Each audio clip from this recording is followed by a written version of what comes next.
Let's pray. Heavenly Father, we thank you for this day that we can come together and celebrate these races that are going on today. We thank you for the fans. We thank you for the owners, the drivers and their crew.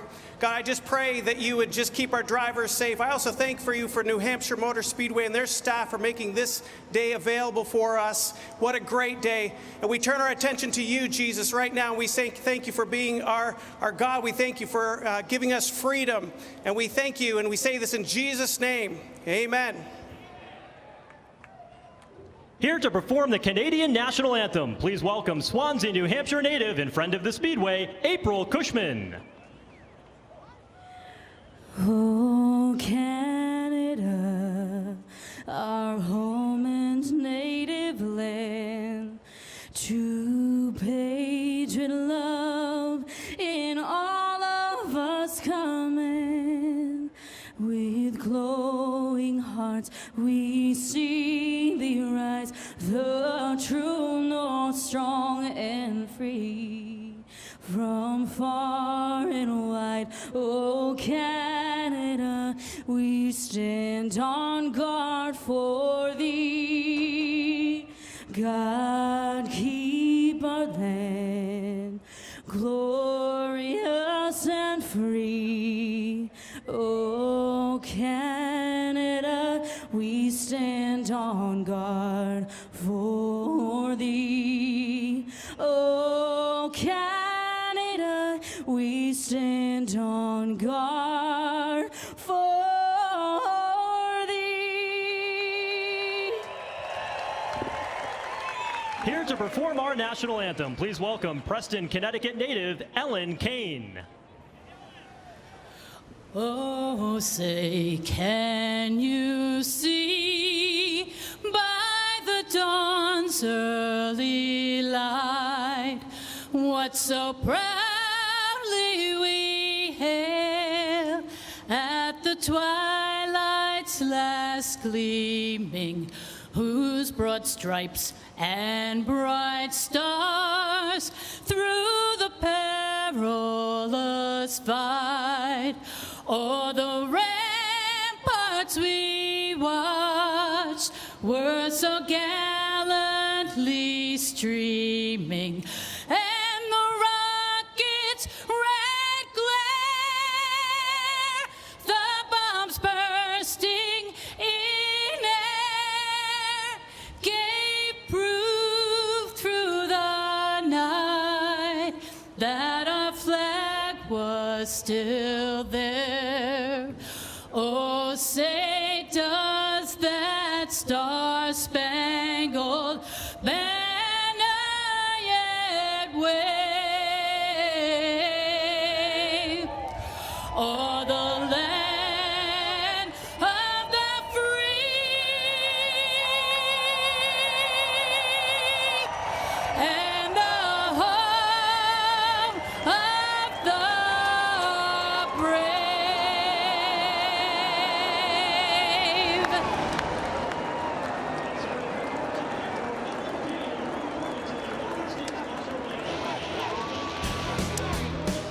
All right, the anthem's out of the way. The driver's going to strap in.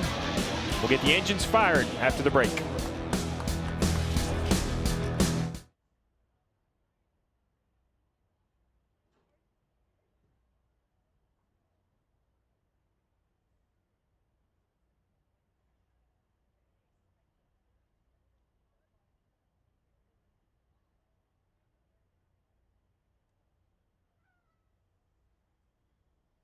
We're almost ready for the ROXOR 200 New Hampshire Motor Speedway. I gotta know, are you ready for some racing? What do you think? Who is going to pull out a win today? Are you excited about the racing? What about you? Who are you pulling for? All right, some good choices there for fans. Get up on your feet. Make some noise for these drivers. We're getting ready to strap in. We're almost ready for green flag racing. One more time, fans. Let me hear you. Are you ready for racing, New Hampshire?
Christopher Bell is a short track ace. The three guys up front, absolutely no surprise. Tyler Reddick wins at Talladega. What a move by Cole Custer in the final corner. It's a big day for Christopher Bell. Got that car board sick, baby. Can anyone break up the big three and the dominance they have had? That's an awesome drive, big league stuff. The big three have been the three guys to beat all year long. Let's go down to Dave Byrne to see if he thinks somebody else can take him down. Well, Jeff, it's been 17 races now in 2019, and Justin Allgaier has not been to victory lane yet. I talked to him about that this morning, and he said, you know what? We've always made this summer stretch work. Well, guess what? It's definitely summer here in New Hampshire, and it's time to make New Hampshire work for him today, Kelly. Rookie Noah Gragson has been the model of consistency. He has finished inside the top six of the last 7 races, but that is not good enough for the 21-year-old out of Las Vegas, Nevada. He told me he's been frustrated by the team's lack of speed compared to that big three. And even though New Hampshire's not his favorite racetrack on the circuit, Marty, he told me he's going to look to maximize it today and extend his Rookie of the Year standings. Kelly, in this race last year, a Team Penske driver started in the back, but wound up leading the most laps and finishing second. The driver that day, Brad Keselowski. Today, Austin Cindric is faced with the same challenge after an engine change yesterday. He told me, my goal, be in the top 10 by the end of stage 1, and then do one spot better than Brad did last year and get our first win of 2019.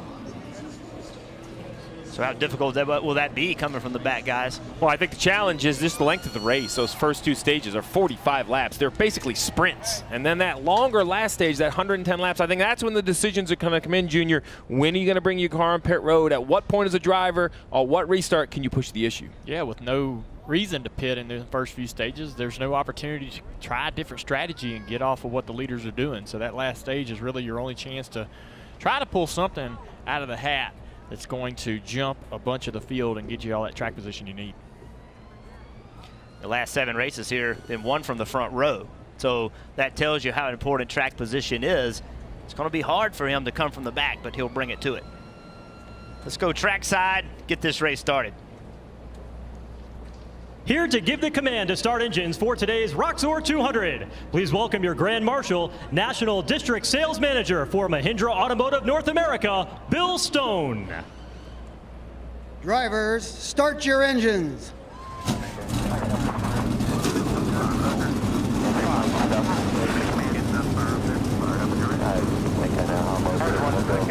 Got me in there, okay, pal? Well, the engines have fired. It's a tradition in NASCAR. It's always been a family sport. Well, that tradition continues today when 18-year-old Harrison Burton, son of our co-worker Jeff Burton, makes his 3rd Xfinity Series start. We'll see if his dad has any words of encouragement for him after the break.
Just an incredible performance by Christopher Bell. Ross Chastain will win at Daytona. For the 4th time this year, Cole Custer is a winner. 5 wins on the season for Cole Custer. He wins here in Kentucky. Here at New Hampshire, leading the field for today's race as the official pace car, the 2020 Toyota GR Supra. It's a good-looking ride. Got the best view out there currently. Leading the field. Let's take a look of that field, the starting grid. On the front row, 2 big names. We're going to talk about them a lot. The 00 of Cole Custer and the 20 of Christopher Bell. Christopher Bell won this race last year, and he's the talk of everybody in the garage with the speed he had in practice. On the second row, Austin Cindric. He's going to have to go to the back, Dale Jr., for that engine change. He had a shifting issue in practice. And Paul Menard, technically the only Cup regular in the field there in row 2. Row 3, great qualifying run for Chase Briscoe and Brandon Jones. On a bad stretch here of runs. Needs a great rebound today. Starting row 3. In row 4, we have Harrison Burton and Justin Allgaier. How about Justin Allgaier? He's never finished top 5 New Hampshire. Shocks me as good as he runs here. But you saw Harrison Burton there. So, Jeff, why don't you dial up your son, give him some words of wisdom here before they drop the green on his third ever Xfinity race. Hey, Harrison, it's your dad and your buddies up in your booth. You got us? Yes, sir. I got you loud and clear. Hey, man, I know this means a lot to you starting this race. Tell the fans what it means to you. Well, it's a once-in-a-lifetime opportunity to drive for Joe Gibbs Racing in this Toyota Supra. It's cool to have you up in the booth. It's been really nice because you haven't been yelling at me to change my line all weekend. You've been working. So, I don't know. Maybe that's why I didn't qualify on the pole. But overall, this race is going to be a lot of fun. I think it should be fun to watch. Well, be careful now. I got a radio up here. I can still talk to you. But, so, man, we keep talking about how hot it is. You know, you're a young driver. How you guys going to deal with this today? Well, I think it all starts prior to getting here. We have a lot of programs in place for us as Toyota development drivers to get our physical fitness better and everything. So hopefully that plays into my favor today. I got a little bit of youth on some of these guys, and I can use that to my advantage. All right, bud. Have fun today. Good luck, man. Thank you.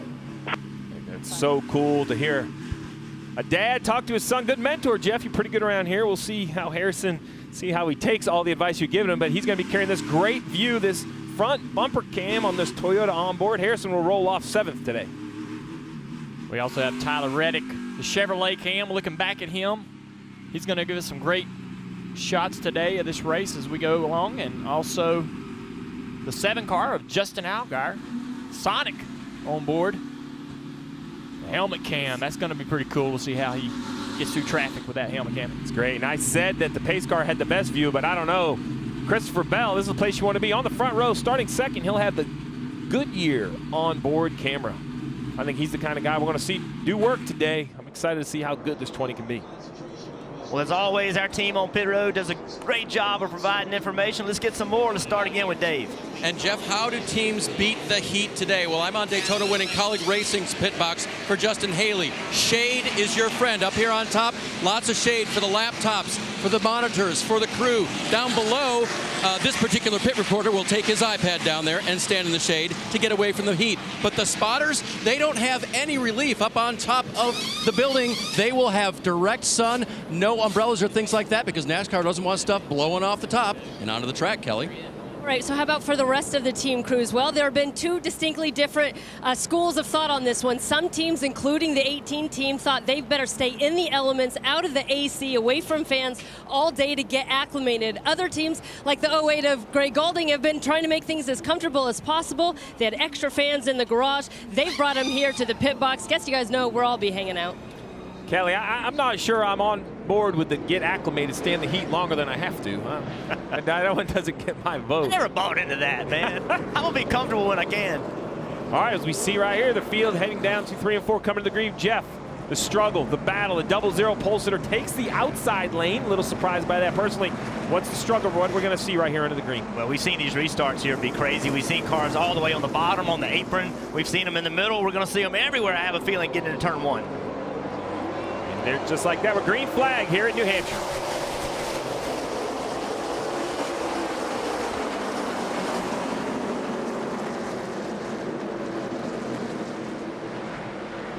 Great restart by Cole Custer down into 1, but Christopher Bell got a great turn 2 down the back straightaway, side by side. Side by side for the lead, 3 wide for 4th back there. Harrison Burton went 3 wide on the bottom. Has to be very careful, very flat down there, trying to get the power down. Well executed. He's be able to force the issue, maybe clear it down here, but the battle for the lead is still on between Bell and Custer. How about this side-by-side battle? That's a great sign for us. 2 grooves, both have grip. Christopher Bell cleared him in the middle of 1 and 2. I don't know if Cole Custer's going to be okay with that. He's going to try to cross him back over. He looks low down the backstretch. A half car length back. Bell kind of cheats the bottom. The double zero will chase down into the corner. That is really impressive by Cole to push the issue there this early in the race. I think these 2 guys know. Look at them trading paint off of turn 4. I think they know that they can't let one another take the lead and control this race. We saw it last week in Kentucky. These 2 swapped the lead, and whoever had the lead controlled the race. They can control the pace. They can use the entire track. The double zero does not want to give it up, but it's going to be hard to contend from that lower lane. And like that, the 20 clears him. But look at that left rear tire of the 20 guys. No more yellow riding, no more Goodyear. We're going to have to see if that holds up. It makes me nervous early in the race. We see so many left rear tires get cut. It's a little bit of contact. Doesn't take much. As we see right there, the lead gets sorted out. A battle back there. I think that's Brandon Jones in the 19, that all-black car. He's inside that 18, that Dex car. That is Harrison Burton. Behind him, that red number 7 is Justin Allgaier. On board with Harrison Burton. Gets a good launch off turn 2, Dale. Even with that battle happening up front, those 2 guys have drove away from the rest of the field, and it's no secret they have been the 2 dominant cars all weekend long. I bet Tyler Reddick driving to the very bottom of the racetrack trying to get underneath Briscoe. Briscoe trying to get it underneath the 19 at the same time. That is such a great job by Reddick of taking that bottom lane away. I don't think he thought he could pass Briscoe, but if he could keep Briscoe from crossing back over and using that bottom lane for exit, he would have a chance. Once again, he's going to clog up that lane as the battle for the lead kind of heats up a little bit. That double zero stays close. Reddick still trying to get down in the corner there. Hey, he's got some more on the double zero. So that opening lap question as to why Cole Custer took the top lane, and I'm going to tell you, I believe it's because of confidence. He was told by Mike Shiplett on the pace laps, that's his crew chief, hey, you take whatever lane you want.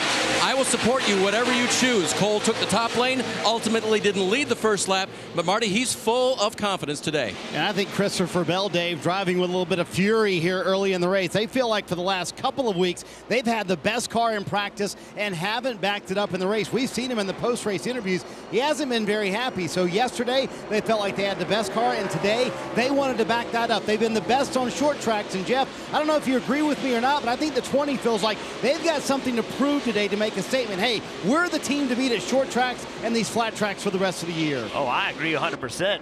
Christopher Bell on the 1.5 miles talked about he had to bring the fight to Reddick, right? And then guess who took it to all of them? That was Cole Custer. So now he's on a place where Bell has been so good. Bell needs to take charge back on a racetrack where he won on last year.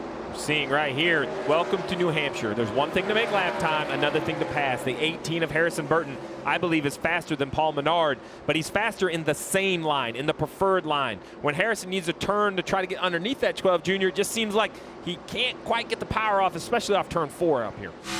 Yeah, it's definitely one sensitive line here. Trying to make that bottom work or get by a guy is going to be really difficult. That outside line sort of has the advantage of pinching you off and keeping the car on the bottom tight.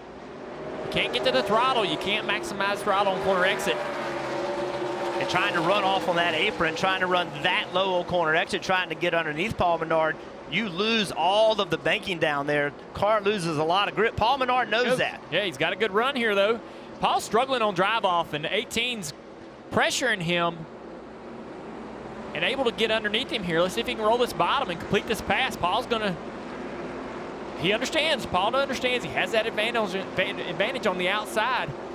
This allows Justin Allgaier to get up there and get in the battle. And he would want to be on the outside of that 18. Keep that 18 car, Harrison Burton, on the bottom in the unpreferred line. And this also, you talked about New Hampshire, this is what's so difficult about it. Sometimes you try to make a pass, it works against you, right? You're actually faster than the guy in front of you, but if you can't clear him, you end up getting past. Yeah, it's a great lesson for Harrison to know that when he tries to go after that 12 car to make that pass again, or anyone else, to do it quickly. Try to be more aggressive or try to achieve that pass sooner. He's going to watch the 7. Okay, how's he going to do it? How's he going to get by this 12 and What can I do to use that next time? And Justin, Justin has a lot more experience and a lot more confidence in himself. He's willing to drive that thing in there, move up the racetrack just a little bit, and that's where a young driver's got to say, you know what, just because you're a Cup driver doesn't mean I can't take it to you. All right, let's see Harrison. See if he can actually take that knowledge that he may have learned from the 7 car and use it. He's not really in the same position here. Let's see if he can hold this inside line down the straightaway, side draft a little bit here, keep this position. He wisely falls back in line. You said it though, Jeff. The big difference was the 7 kind of diamond the corner, even using the bottom, where Harrison rolled around the bottom. Here we go again. It's a good run. He gets such a great run when he runs that middle lane. Oh yeah, the 12 almost in the fence on the exit of turn 2. Let's see what he does down here in the corner. He's gonna don't overdrive the entry. Diamond that center a little bit. Oh, that's better. That's better. I like that better. Well, so here comes the problem. Here comes some pressure from behind again. That's New Hampshire, man. I mean, that is what is so frustrating about it. That top lane is so good. Even when you're on the bottom, doesn't mean you can get it done. We're going to see it all day long here in New Hampshire.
NASCAR Drive is your live race day companion. Follow your favorite drivers all race for their high-definition in-car cameras, or select an alternate camera angle to see more of the action. Select up to 8 different cameras or watch 4 at one time with a multi-view camera. Visit NASCAR.com/drive or download the NASCAR mobile app today. The battle is on. The battle has continued. That is the number 12, the yellow Menard's car. That is Paul Menard in 4th. Harrison Burton in that 18 Dex car in 5th. And Brandon Jones in the 19 and 6th. Junior, this has been a great battle. Brandon Jones was in front of his teammate, Harrison Burton, but tried to go the inside of Menard, just as Harrison Burton has tried many times. Harrison jumped to the outside of his teammate, Brandon Jones, and took that spot back away. You see Mom very happy with what's going on out on the racetrack. You call it happy? Looks nervous to me. Well, she was clapping. Harrison, we're watching Harrison literally learn very critical lessons. And here he goes again, another opportunity, and she's saying, please let this be a time. He gets by there. Harrison, what he needs to do is use some track right here, right? There you go. And it's up the track a little bit. Slide up and take the position. As your spotter would say, take what you need. Yeah.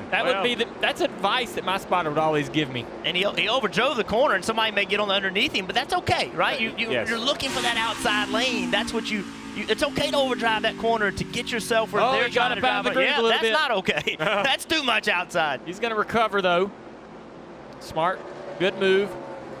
It's the first time he's went in there without a car in front of him to sort of use as an understanding of how deep to get into the corner, and overdrove the entry just a little bit. Well, as we've been watching this battle right here, we talked at the top of the show about the 22 of Cindric. He had to start last. Guy's up to 16th already, so the 22 doing a nice job. The 20-year-old out of Mooresville, North Carolina, is only his 52nd start, but driving like a veteran, picking and choosing his way through traffic. Very easy to get rushed here and damage a car, working on the 23 right there in front of him. That's John Hunter Nemechek in the 15th position. Look at this, nice clean move. He should easily clear him off the corner. 22 looks strong. Yeah, John Hunter again, another car slipping up out of that third groove. So easy to do.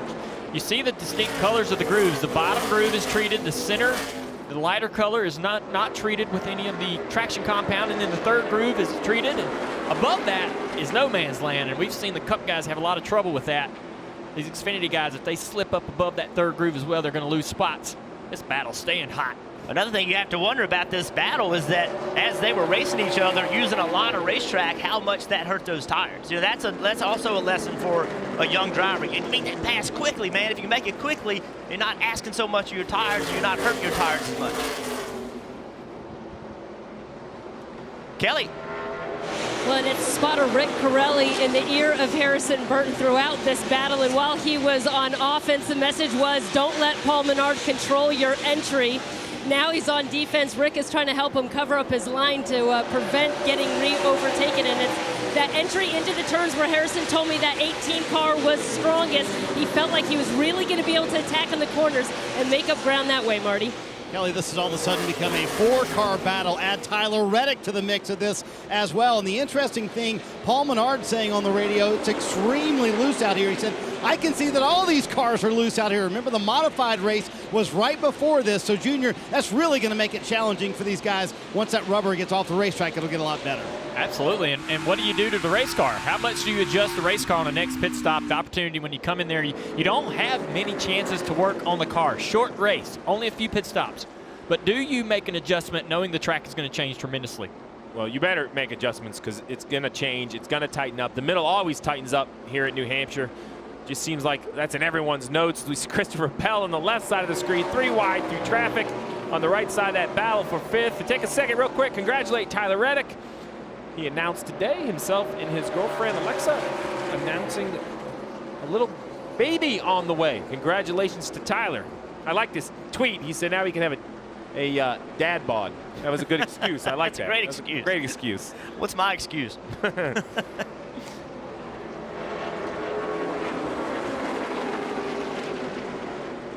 I think your point is a really good point, Junior, about what do you do to your car, right? This racetrack is going to change so much. An issue for the 35 car here. Yeah, you see Joey Gase.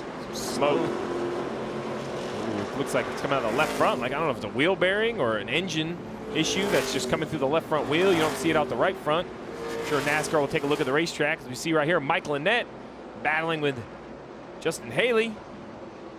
Yeah, Annett and I think Haley both not really happy with their cars this weekend. It's back here battling for 13th place. These guys are just stuck together. So we talk about Paul Menard and that yellow number 12 right there, running double duty. We keep saying mid-90s feels like 100. Dale, I heard you mention it in practice. If you were Paul, you'd go the infield care center, you'd get IVs regardless of how you felt after the race. Yeah, absolutely. I mean, it's here. That's what that infield care center is for. And if you're going to go out there and run, lose a lot of water weight, go back to this infield care center and let them experts help you and assist you if you need it. Go ahead and get some IVs and fluids back in your body. So, I mean, I'm telling you, it can do worlds for him tomorrow. That's going to be a tough race as well. It's going to be hot tomorrow as well. Back up front, Christopher Bell going by the Jimmy Means on number 52, David Starr. He set sail and drove away from Cole Custer, and we'll be right back with more.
You saw it in NASCAR, nonstop heavy damage to the 23 of John Hunter Nemechek. You see the entire back of the car torn off. Right here you see loses control on corner entry. Hard impact for New Hampshire. Absolutely. Said he didn't have any brakes going down in the corner. And that's what's going to happen. This car, you're going to need brakes to slow down here. Let's get down to the pits. Dave. Cole Custer thought he might be able to fix part of his handling issues by backing up his corner a little bit. As for Justin Allgaier, he felt like he needed a little tape off the front of the grille to help with the freeness of the race car, Marty. Nice move by the crew chiefs here. Jason Ratcliffe calling for Christopher Bell, the leader, who's led all 33 laps to this point to come to pit road. No changes on the car, but pitting here, they can make it to the end of stage 2. Very short stages here. I believe Bell will easily win the race off of pit road as well.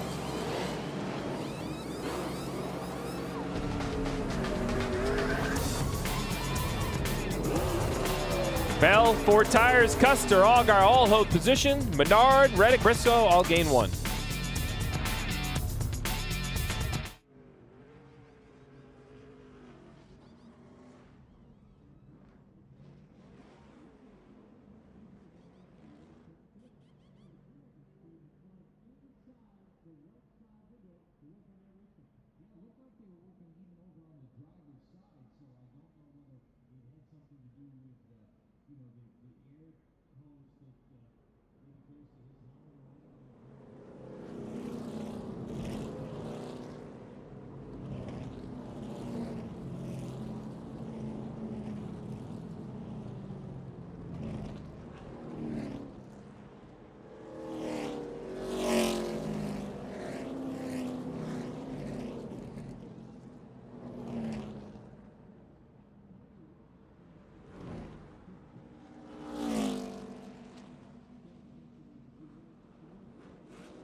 NASCAR and NBCSN is brought to you by Toyota, let's go places. And by Credit One Bank, the official credit card of NASCAR, perfect for race fans. Look at the full camping around New Hampshire Motor Speedway. You talk about the heat, I'm going to tell you, the campers, they all got their little mini pools and coolers full of hopefully refreshing beverages to stay cool, but campgrounds are packed.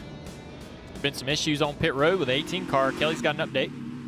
Yeah, attempting a 4-tire stop there for Harrison Burton, and they had a gun quit. I just heard the crew chief say it was the front air hose that actually quit on him. So you'll see Harrison actually try to leave his pit box, but they immediately call him back because they had to take care of the left front wheel, get it reattached. You're going to see a gun go flying over the wall.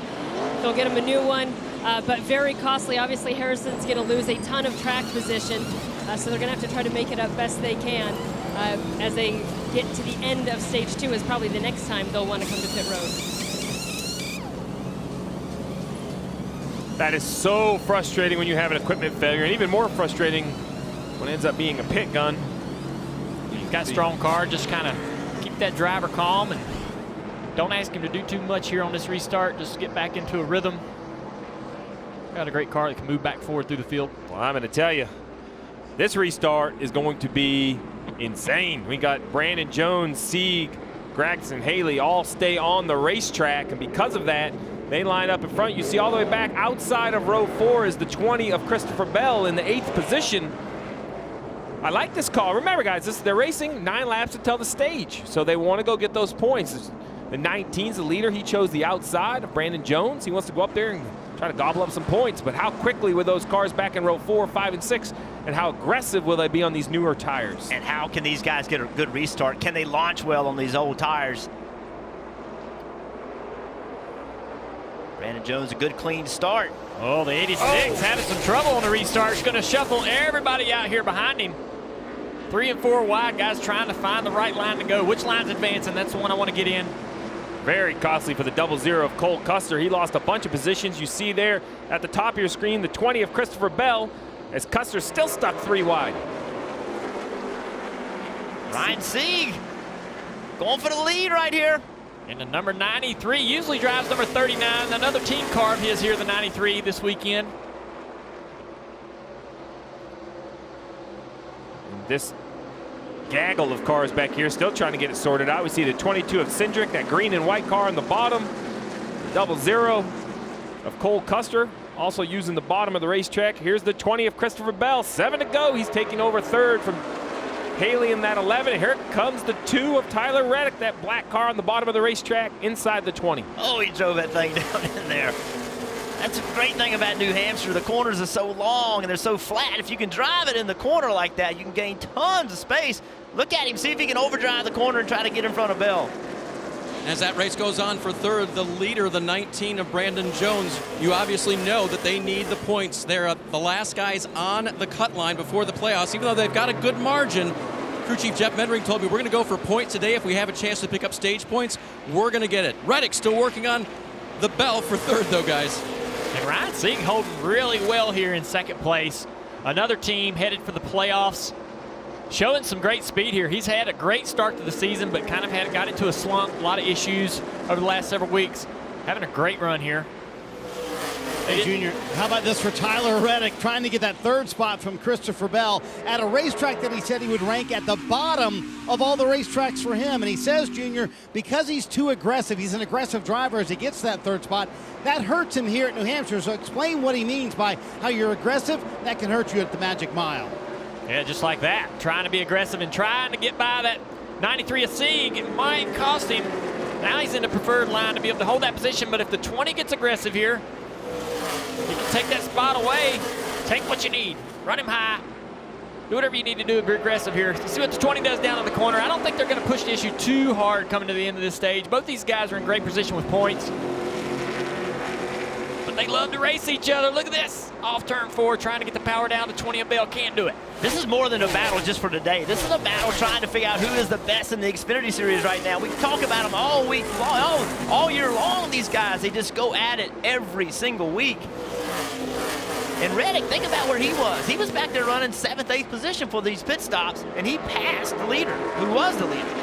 Brandon Jones, as he continues to lead, we see the 00 of Custer trying to work by Menard. He lost that position on the restart. Brandon Jones is out there leading. This is why we talk about track position being so important. He's controlling this race now. Justin Algar gave the bumper to Justin Haley there in the middle of 3 and 4 to be able to take that position away and bring his teammate Ryan Truex along through. Behind those guys, you see that battle. Cole Custer trying to get by Paul Menard. And then attack Haley if he can. Worried about getting side draft there, so he moves away. Keep the 12 of Menard from getting too much position on him for the entry. Because if you go into that corner side by side, door to door, you get so loose on the bottom without that side force in the car. 2 to go. Now it's 1 to go. Final lap of this stage, and Tyler Reddick in the 2. He isn't thinking second. He is thinking playoff point with winning this stage, running the bottom of the racetrack, trying to get inside the 19 of Jones. Unable to do it. Surprisingly, runs right around the bottom of the racetrack. Brandon Jones needs 1 more good set of corners to win this stage. Oh, boy, Reddick dives it in there. Where's he going to go with this run? He's going to get aggressive. Brandon Jones with momentum on the corner exit. Look at here. Somebody's going to steal it. Man, 3 wide at the line. Jones gets it. Christopher Bell was 2nd. Reddick 3rd. Oh. Jones, first stage win of the year for Brandon Jones. 3 wide. Oh, man, stage racing's awesome. Man. I love Tyler Reddick in his Xfinity Series, but I cannot wait till he's in the Cup Series. It's a lot of fun. Oh, welcome to racing in New Hampshire right there. They get down in the corner. The 20 says, I can take it 3 wide. Look at this. Almost gets the stage win. Brandon Jones, though, by a half a car. More racing from New Hampshire after the break.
We just saw some great racing here at New Hampshire. Pit road's open. Dave, what's going on?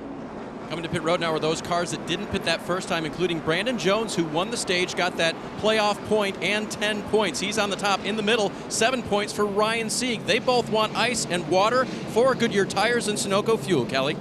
For Noah Gregson, he's just said he's had no rear grip. The tires, both front and rear, have been chattering. He called his 9-car, quote, all over the place. David Allen Cicrucci said they're going to tighten them up. You see the chassis adjustment there. Also an air pressure adjustment on those 4 Goodyear tires.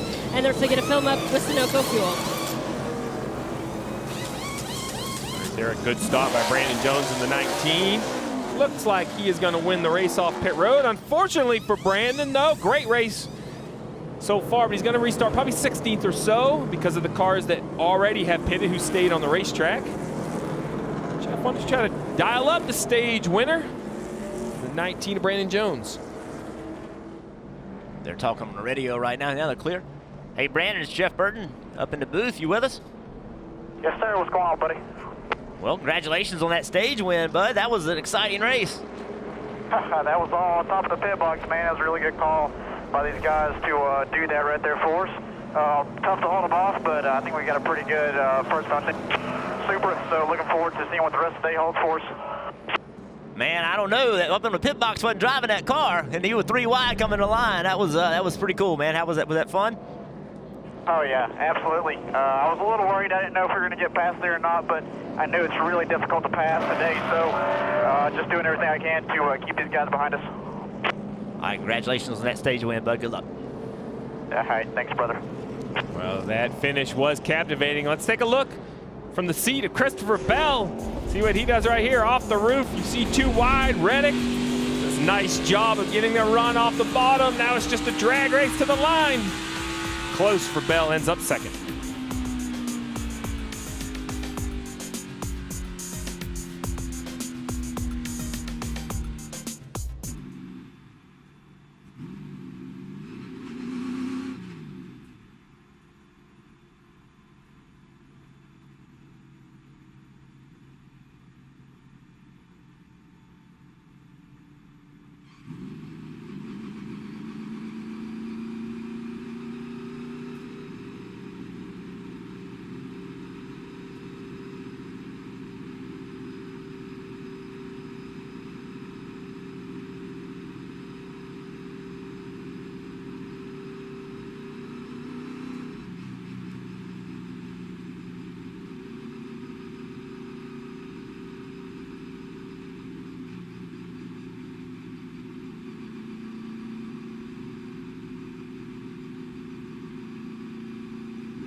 Welcome back to the ROXOR 200 here at New Hampshire Motor Speedway. Hanging with Daniel Hemrick. He's gotten to do a lot of racing this weekend. I saw him in the flat track, almost took out Bubba Wallace, and now you get to enjoy a milkshake.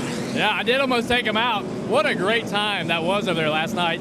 He was over there taking pictures, Bubba was, and I used up the berm a little much, ended up through the infield. I'm sure you're about to see it here, but it was a great time. Thanks to New Hampshire Motor Speedway for asking myself and a good buddy Corey LaJoy to go over there and have a little fun. And look at me now. My life is made. Now I'm sitting here with you on this beautiful, nice overcast day. This is big. We are ready for that restart, guys. Take it away. Hey, wait a minute. Now, I know he has a milkshake because he has to drive tomorrow. I don't trust you at all, Rut. The Twisted Tea area? He invited me. He said there's a whole cooler. We're ready to go, brother. All right. Well, stage 1's over. Let's get stage 2 underway. Tyler Reddick in the 2, the 20 of Christopher Bell. Bell is the leader. He chose the top. Gets a good acceleration. Let's see if they can get it sorted out down here in 1 and 2. One thing we know, Reddick's going to drive it deep in the corner right here. Let's see if he can rotate the middle. Bell's really fast on that outside line. Intentional move by Justin Allgaier to get to the outside line and try to get on the quarter panel of the 2 car. Came from the inside line of row 2 to do that move. That tells you how important that outside line is on these restarts. Cole Custer back there in 4th. He's trying to pick a lane. Who am I going to follow? The 7 to 2. Oh boy, that was close. And look at those guys back there. Paul Menard getting into the quarter panel of Ryan Truex. 2 by 2. Oh, Paul almost jumps the cushion a little bit there. Almost gets over the edge of the grip. That 3rd lane. Great battle back here. It is. We see the 12 of Paul Menard, 22, the 1 of Annette, the 18 of Harrison Burton working back in the picture, trying to recover from that slow pit stop. But the battle up front continues between Allgaier and Reddick for the 2nd position. Reddick just seems to be a little bit faster in that 7 car of Allgaier right now, and I think Cole Custer's even better than both those guys. Great battle for 3rd or for 2nd place. That 93 of Sieg, you see him work himself in the picture. There's the 98 working to the inside of the 8. We've had one accident today. It was the 23 of John Hunter Nemechek. I think he's standing by with Dave. Guy John Hunter Nemechek would like to be in that mix right now. What happened with your race car? I think it was a part failure. Brake pedal went to the floor, which is really weird, only being 25, 30 laps into a run. Normally you don't have brake fade, which I didn't. Drove off in turn 1, hit the brake pedal, and it went to the floor and got stuck. So it's a hopeless feeling at that point. I don't know why I didn't turn right instead of turning left into the wall. Kind of one of those deals, but hate it for our guys at GMS Racing. Kind of was just biding our time to that first pit stop, but looking forward to Iowa next week. Glad he's okay. He walked out of the infield care center under his own power, guys. I hear drivers say I should have turned right into the wall when he lost brakes because it would minimize the impact, but I don't think I could have ever done that. I don't know, instinctively you're trying to turn left to get away from that wall. That's a hard thing to do. I had a hard time listening to that interview, watching this battle here on the left side of the screen. Tyler Reddick, Cole Custer, all these guys swapping positions. We saw Allgaier in the side of the 2 car down into turn 1. They're all battling back. Nobody wants to just give these positions away. It's amazing to me how hard these guys are racing each other. Well, that's the battle for 2nd. Christopher Bell has about a 2-second lead as Tyler Reddick clears the 0-0 of Custer. He'll be under attack by Justin Allgaier. On the right side of your screen, that dogfight for 10th. We're going to see 3 wide down the backstretch. Look at Ryan Sieg. Man, what a move. He has a lot of confidence in his car's handling and speed. Takes 2 spots right there. Impressive. Is it okay to predict a yellow?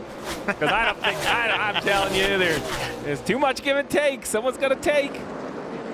Ryan Sieg races with a chip on his shoulder. He looks at himself as one of the smaller teams, underfunded racing, and anytime he can go out there and compete and beat these guys that he's racing with right now that have way bigger budgets, it's impressive. It's a great battle right here. And remember, guys, that's only a number switch on the 93 car. The 36 is being driven by C.J. McLaughlin today, but that's the same 39 team that he usually runs with. And when I talked with Shane Wilson, his crew chief, this morning, he was full of confidence for his driver. It felt very good about their handling this weekend. And Ryan Sieg, as you mentioned, battling the big boys with that small group. Yeah, Ryan Sieg, when he has that car, like when he has a car he feels like he can battle it, he'll take the fight to him. You know, when he has a 15th, 20th place car, he drives so he doesn't wreck the thing, right? He has to with the finance they have, but when he can, he will go after you. Yeah, listen, Sieg and Jones, they're in a tight battle for 11th and 12th on the grid. And why you would think that wouldn't matter because 12th has a big gap over 13th. We're getting into that road course time of the year. We have seen surprise winners. Another surprise winner moves that cut line. So make sure you're above it as we go on board the Sonic onboard camera with Justin Allgaier. I'm real surprised by this. Cole Custer, I thought he was easily a top 2 car. Seems he can't really separate himself from Justin, and Tyler Reddick has passed both these guys and drove away with 2nd place. Christopher Bell way out front. 2.8 second lead over 2nd place. Tyler Reddick battle for 3rd. You start wondering about those adjustments, right, that everybody made. We talked about it. That was such a major change that's going to happen in the racetrack. Who made the best adjustments?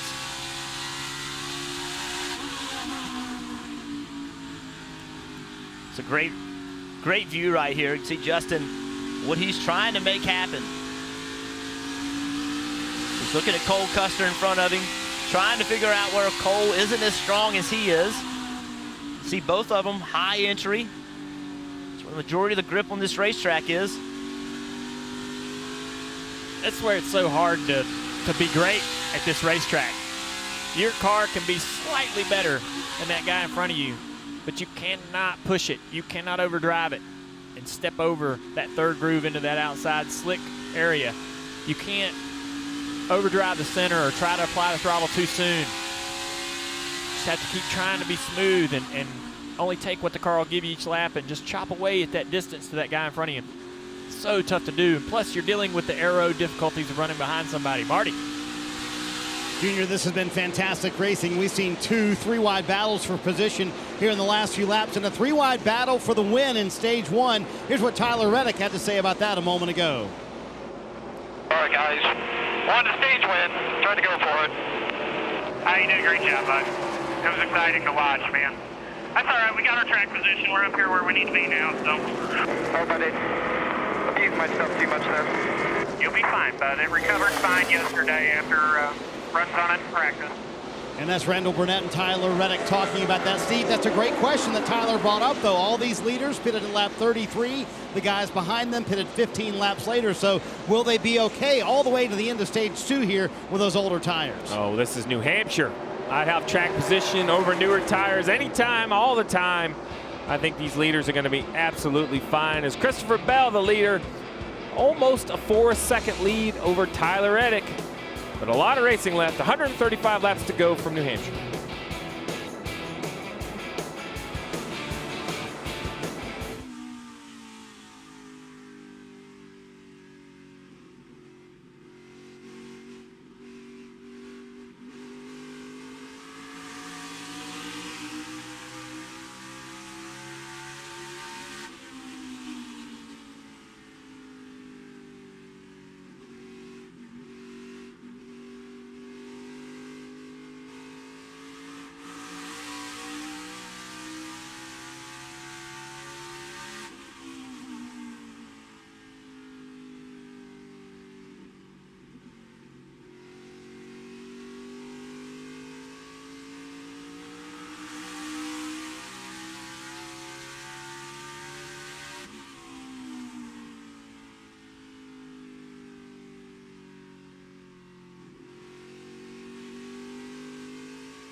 Go inside the headset with access to NASCAR scanner all weekend long.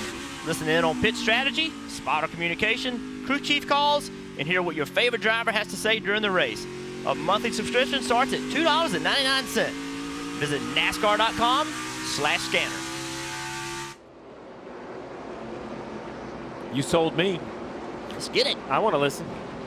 I love listening to what they all have to say. Oh, yeah. So you see right here inside Tyler Reddick's car, 120 degrees.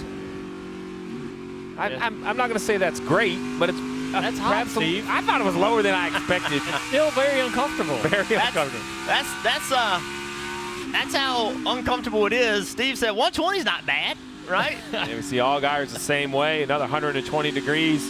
Guys, listen, it's tough for these guys, but tomorrow a longer race, side windows are in. I expect another 10 or 15 degrees. Think about Paul Menard, who's running both races. As we're on board, I love this helmet cam is just so cool. It's allowed. I wish when I was a crew chief that my driver, I'd have made him wear this every single race. Because if I think I could have watched from this view right here, I might have been able to connect what we're trying to do, what the driver's saying. As we see right here, a battle for 7th. That 22, let's not forget, started shotgun on the field. Austin Cindric in that 22 doing a nice job. Paul Menard, though, trying to pass him right here. Sent that thing down in the corner and couldn't make it roll through the middle. Right behind him is Harrison Burton rebounding from that pit road issue. He's been running some great laps, top 5 laps every single time. Ryan Trix in the 8 seems to have them all kind of bottled up right here. Maybe even starting at Briscoe, that lap car right there at the 78. Miller just kind of, there's not a lot of places. Go ahead, Cindric, drive it down into the bottom of the racetrack. Yeah, that's one thing about, it's difficult to pass here, difficult to be able to take advantage of somebody and get in the right position, but that lap traffic can present that opportunity. And that's why you just sit here maybe sometimes and be patient behind this guy and hope that that lap traffic can give you that opportunity to put somebody in the wrong position to make a pass. Dale, you talked about how valuable this camera was to not just see the lines on the racetrack, but let's look at the 2 cars in front and look at the actual tires. Look how they work. You watch those rear tires on Paul Menard's car. Look at that left rear tire. That thing moves left and right. You see how much load's on the tire. Try not to slip those rear tires. Yeah, how much movement. I wish we had this camera on every single car in the field and out the back as well to be able to kind of see how the splitter works and where the splitter's at. Menard. Excuse me, coming through, sliding up. Yeah. Man, battle for second heating up here with Justin Allgaier. He's moving forward. He's going to go around the outside of Tyler Reddick. A+ move, got to the outside of him. Reddick kind of gives a spot up. I don't think he wants to battle him. This is what Justin Allgaier needs. This team hasn't had the speed this year, doesn't have the wins. They've been outshone by Christopher Bell, Tyler Reddick, and Cole Custer. And this run goes back to yesterday. Remember in practice, Allgaier said, hey, we're not as fast as some other people are, but I think we're really close. I think we have a really good car. We're not way off. Even though, if you looked at times, you're like they're 2 or 3 tenths off, but he had the maturity and the understanding that his car felt the way it needed to feel to run good in this race. Yeah. Justin Allgaier is kind of like the Kevin Harvick of the Xfinity Series. 5 wins last year. You have to win this year. It's going to be coming. It's going to be a breakthrough. It's right here. That's how you make a pass at New Hampshire. Just roll it into the outside.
Welcome back to New Hampshire. Christopher Bell continues to dominate this race. He is driven away from everybody by 5 seconds. great battles behind him. He's led 67 of 81 laps. Not to go to the end of stage 2. He's thinking a playoff point if he can get there. 98 of Briscoe, currently in the 5th position. Kelly. Not quite 10 seconds back from the leader, Christopher Bell. And when I talked to Chase Briscoe, he told me he felt like they had about a 5th place car. He qualified 5th, and as he said, he's running 5th there right now. Now, the biggest thing that this team has been focused on is collecting more stage points. They've really lacked in that area this season. Well, stage 1, they at least managed to collect 1 stage point. If they can hold this track position, they should do better here in stage 2. Dave? Kelly Paul Menard in the 6th position, but for the last 20 laps or so, he was running 7th right in front of Austin Cindric. And think about how valuable it is for that young driver, full-time Xfinity Series driver, when the Cup driver Paul Menard comes in and runs once in a while. So Team Penske has made a big effort to get their Cup guys in the Xfinity Series races. In fact, the 12 car for the next month and a half, Dave, will be here every other week, hoping they can propel the 22 forward. Right behind Paul Menard in the 8 car, running 7th now, is Ryan Truex. 2nd race in a row for him in this car, which will change hands among drivers 9 times. He is the 7th driver to be in it. 8th will be Regan Smith, and of course 9th, Junior, that'll be you. Yeah, I'm a little nervous. After seeing that 120, you just haven't looked real comfortable about that. It's gonna be hot in Darlington, no doubt. Only 120. Yeah. Great battle still raging between these two guys for 3rd place. Cole Custer, Reddick's car seems to be falling off just a little bit now. Cole Custer going by for position. They'll work on Reddick's car, trying to figure out how to get that long run speed in it. He definitely has that short run speed, able to charge up there and get up in the top 2. And Reddick, remember, Reddick made that comment, you know, did I hurt my tires going that hard that early? And is that something he'll have to think about as he's falling off on speed? Will he have to not go as hard on a restart the next time, or is it a chassis adjustment? I say it's a chassis adjustment. I say you can't afford to go easy on restarts. No, you can't. And this track is just so difficult to stay in front of. And I think it's even more now that they spray that sticky stuff down, because as it changes, wear, it moves, the cars turn and drive differently. On board Reddick's car, looking back. The driver working that wheel down in the corner on the Chevrolet in-car cam. Saw him take the right hand off a couple times. I couldn't tell if he was just resting his hand or if he's making a brake adjustment. They can be adjusting the brake levers, controlling how much pressure goes to the front, the rear. Also flipping switches to change what's cooling and what's not cooling, running brake fans and so forth. Number 4 to go. Really, it's just maintained right now for Tyler Reddick. He's seen Custer drive away from him. See Paul Menard going after Briscoe. He's really, come on though. Yeah, I mean, you were saying the same thing. I mean, he's run some of the best laps, last 5 laps. When the race started, wasn't any good. Falling back, struggling to get drive off. And even started that way on this particular run, but as this runs went on, that car, Paul's, has gotten better. And I think back to the race where Joey Logano ran in Chicago, and he said, man, I really wasn't comfortable. I don't run these cars enough. And maybe that's the issue with Paul Menard. It's just taking this long to really understand how this car needs to be driven, because think about how extremely different they are from the Cup counterpart, especially with the new rules this year in the Cup Series. Jumping in these cars is not as easy for guys as it used to be, especially these one-off races once a year, twice a year. They've never been this far apart, in my opinion, in how the cars drive and how they're built.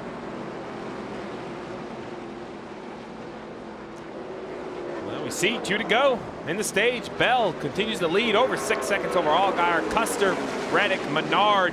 You mentioned Menard's car getting better as we see the white flag in this lap, or in this stage for the 20. That last stage is 110 laps. That might help Menard. That's just what he needs, longer runs.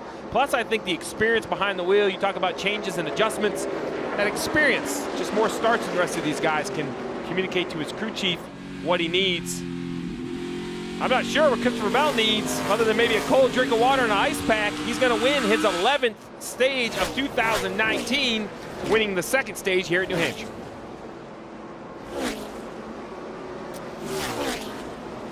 Yes, your screen wasn't broken. That was 6.5 seconds back to Justin Allgaier, who's a great run. And look at this battle right here between Sieg and Annette for that stage point. I like it. Michael Annette fighting hard.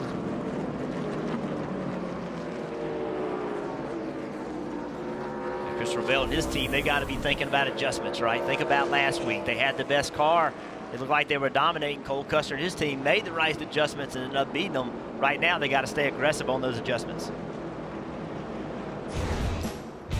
Well, he said he had one of the best cars last week. They didn't stay up on those adjustments, ended up not capitalizing at Kentucky.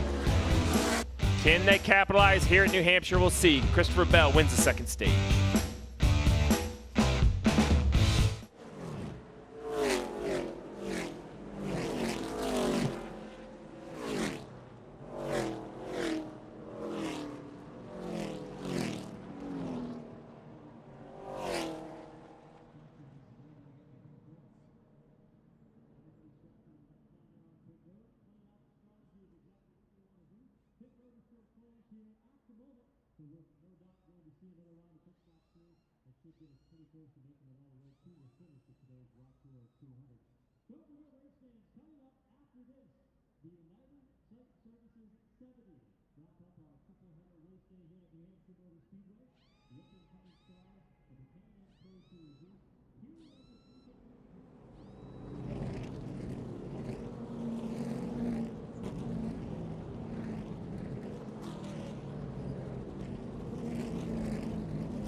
Stage 2 is over. Pits are open at New Hampshire, taking to pit road. All the leaders. Justin Allgaier said that his car needed help at the 2/3 mark of the corner. He'll take Goodyear tires and Sunoco fuel. As for Cole Custer, his car was so tight at the end of that run, Marty, needs a big adjustment. Christopher Bell said his car turns in good, too tight on exit, and he can't be, quote, aggressive as he would like on exit. That's from a guy who built a 6-second lead. He wants a bag of ice, a drink of water as well. They clean the grill. They give him the stuff he wants inside the car, and Bell will win the race off pit road and hold the serve. Give that man his bag of ice and drink of water. He's earned it. You see that, Christopher Bell. And how about Cindric? Big move by the 22, plus 5 spots with 4 tires. Briscoe, Custer, and Reddick both lost a few. So, Jeff, why don't we dial up that dominant number 20 of Christopher Bell? Hey, Christopher, guys up in the booth, you with us? Yeah, I got you. Man, you look like you're rolling out there. How's it feel? It feels pretty good. I don't know, man. I hope I'm good enough. You know, it's kind of similar to Kentucky last week where I felt really good early. So hopefully nothing changes here and we're able to cruise on. How much has this racetrack changed since the race first started? Well, I keep waiting for the glue to come in the 4th groove there, but it's not happening anytime soon. So looks like it's staying pretty consistent for us, and I think the glue is going to start wearing out on the bottom on exit. So my turn down might quit working here, but just got to stay on top of it. All right, buddy, we'll be watching you. Hope the rest of the day goes good for you. Thank you. All right, that's official. The new stuff. Now it's the glue. He's talking about turning down on corner exit, wearing that out, not having any drive off. That's going to get tougher for him, but it's going to get tougher for everyone as this race continues.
Fall weekend on September 20th and 21st.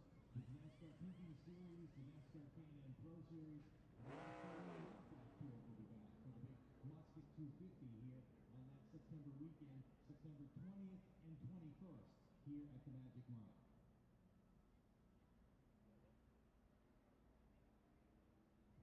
It's a Memphis event that will feature 250 laps of the Wheeler Modified Tour. And we saw earlier in the day today and yesterday here throughout this weekend. Just put it on your calendar. It's a lot cooler, I promise you, than it is right now here today at the Hampshire Motor Speedway. Friday and Saturday, September 20th and 21st.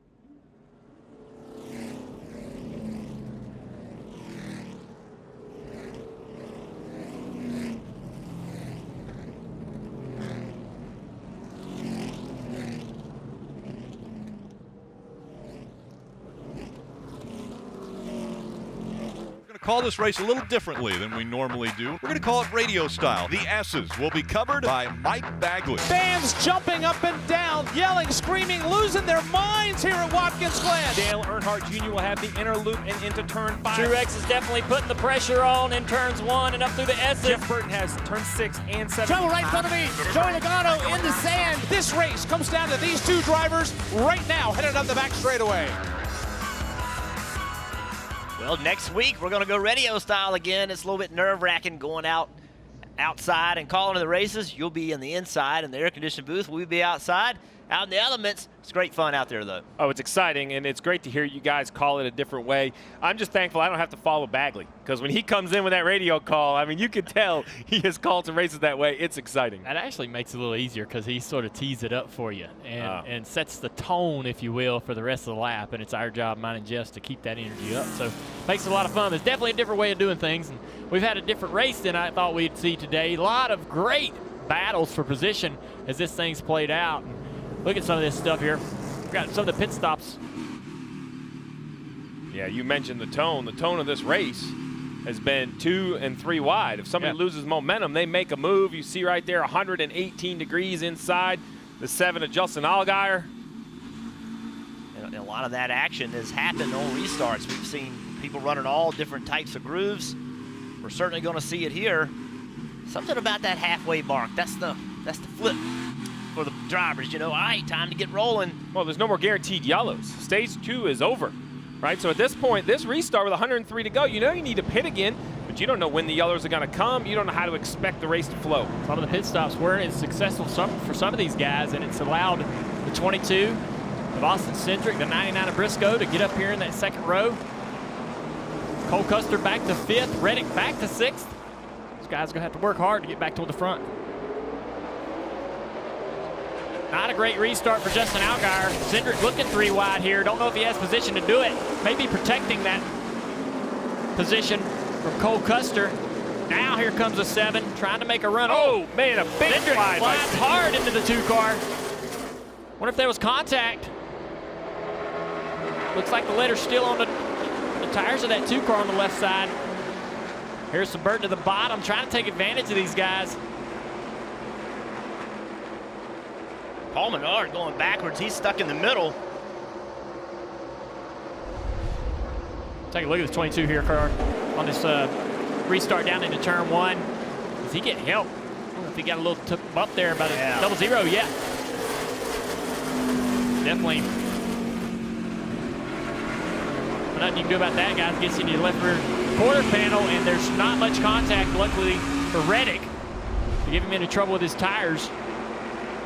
Oh, this number 1, trying to get the throttle down. Now 3 wide. Justin Haley, Gralla, battling back here for 13th. Man, somebody made the decision to work that out. 3 wide, getting in the corners. Not going to end well here. That's frustrating. At New Hampshire, you get some sets of tires just do not fire off. You just cannot seem to get the back of the car to hook up. Also, go back to that restart.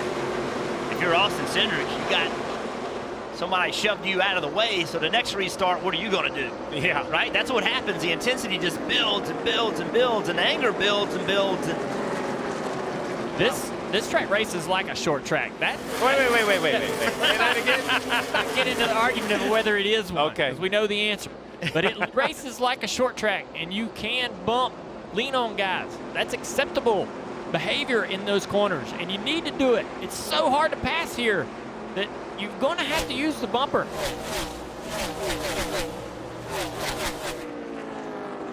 Let's go down to Dave on the 8. That'd be Ryan Truex finding the bumper of Austin Cindric right behind him there. Cindric's going to look low and try to take that spot away, but for the 8, it's been a pretty good day so far. Ryan Truex, remember, only part-time this year in that 8 car.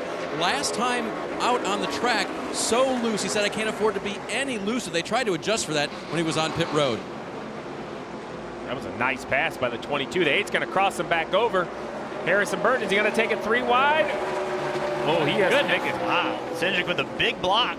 Yeah, Cindric seems to be a little, oh, the 8 way high here, out of the groove. Going to try to make a recovery here on corner exit, but lost 2 spots there, just getting up out of that 3rd groove. Cindric seems to be on a mission here, get more aggressive.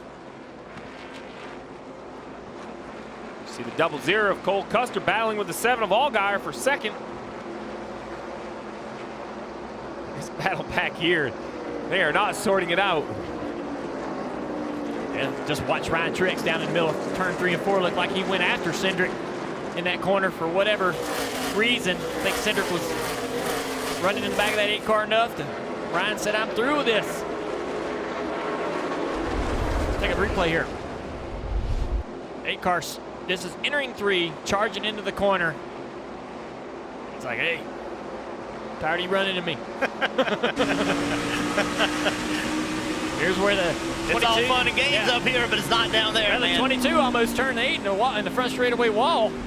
So I see that as the 8 coming up on the 22. Well, whatever, yeah.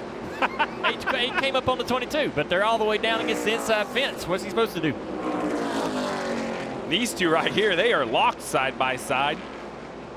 There's battles everywhere around this racetrack, except Christopher Bell. He's out there in clean air, working hard, saving his stuff. 2-second lead. That's why we're showing you the battle for 2nd, the battle for 7th. Harrison Burton in that 18 car, battling with Ryan Truex in that 8.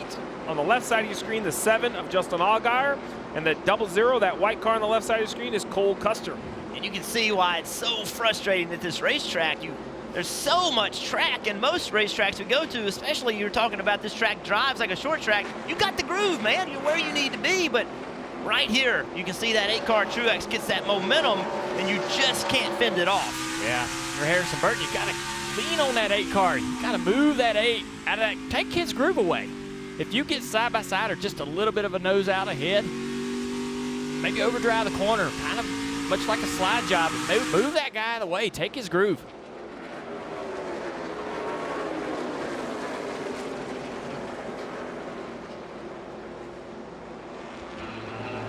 .109 laps complete in New Hampshire. Christopher Bell leads Justin Allgaier by about 2.5 seconds. We're going to take you NASCAR nonstop.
Welcome back to the ROXOR 200.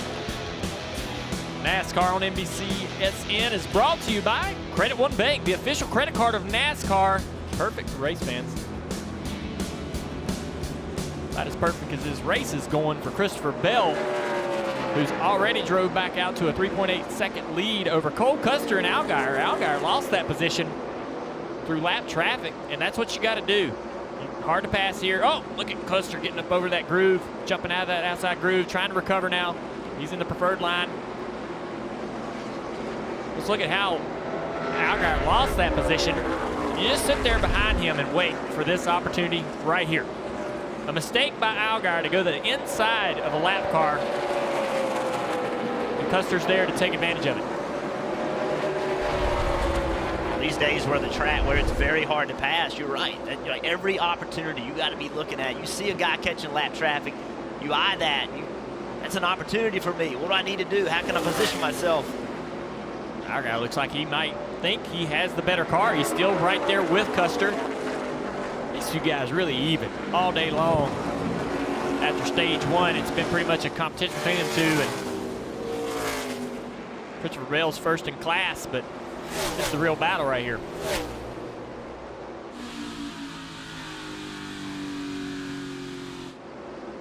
Great battle right here. You talk about a battle, these three. Yeah. Oh, the 22 up the racetrack. We're going to squeeze 3 wide. There's not room for 3 there. And what's great about this is all these guys right here have about similar level of experience and knowledge and understanding about how to handle this situation, and you get to see them sort of figure it out, work it out amongst themselves. Yeah, you look at it, Chase Briscoe in the 98 car, 24 years old.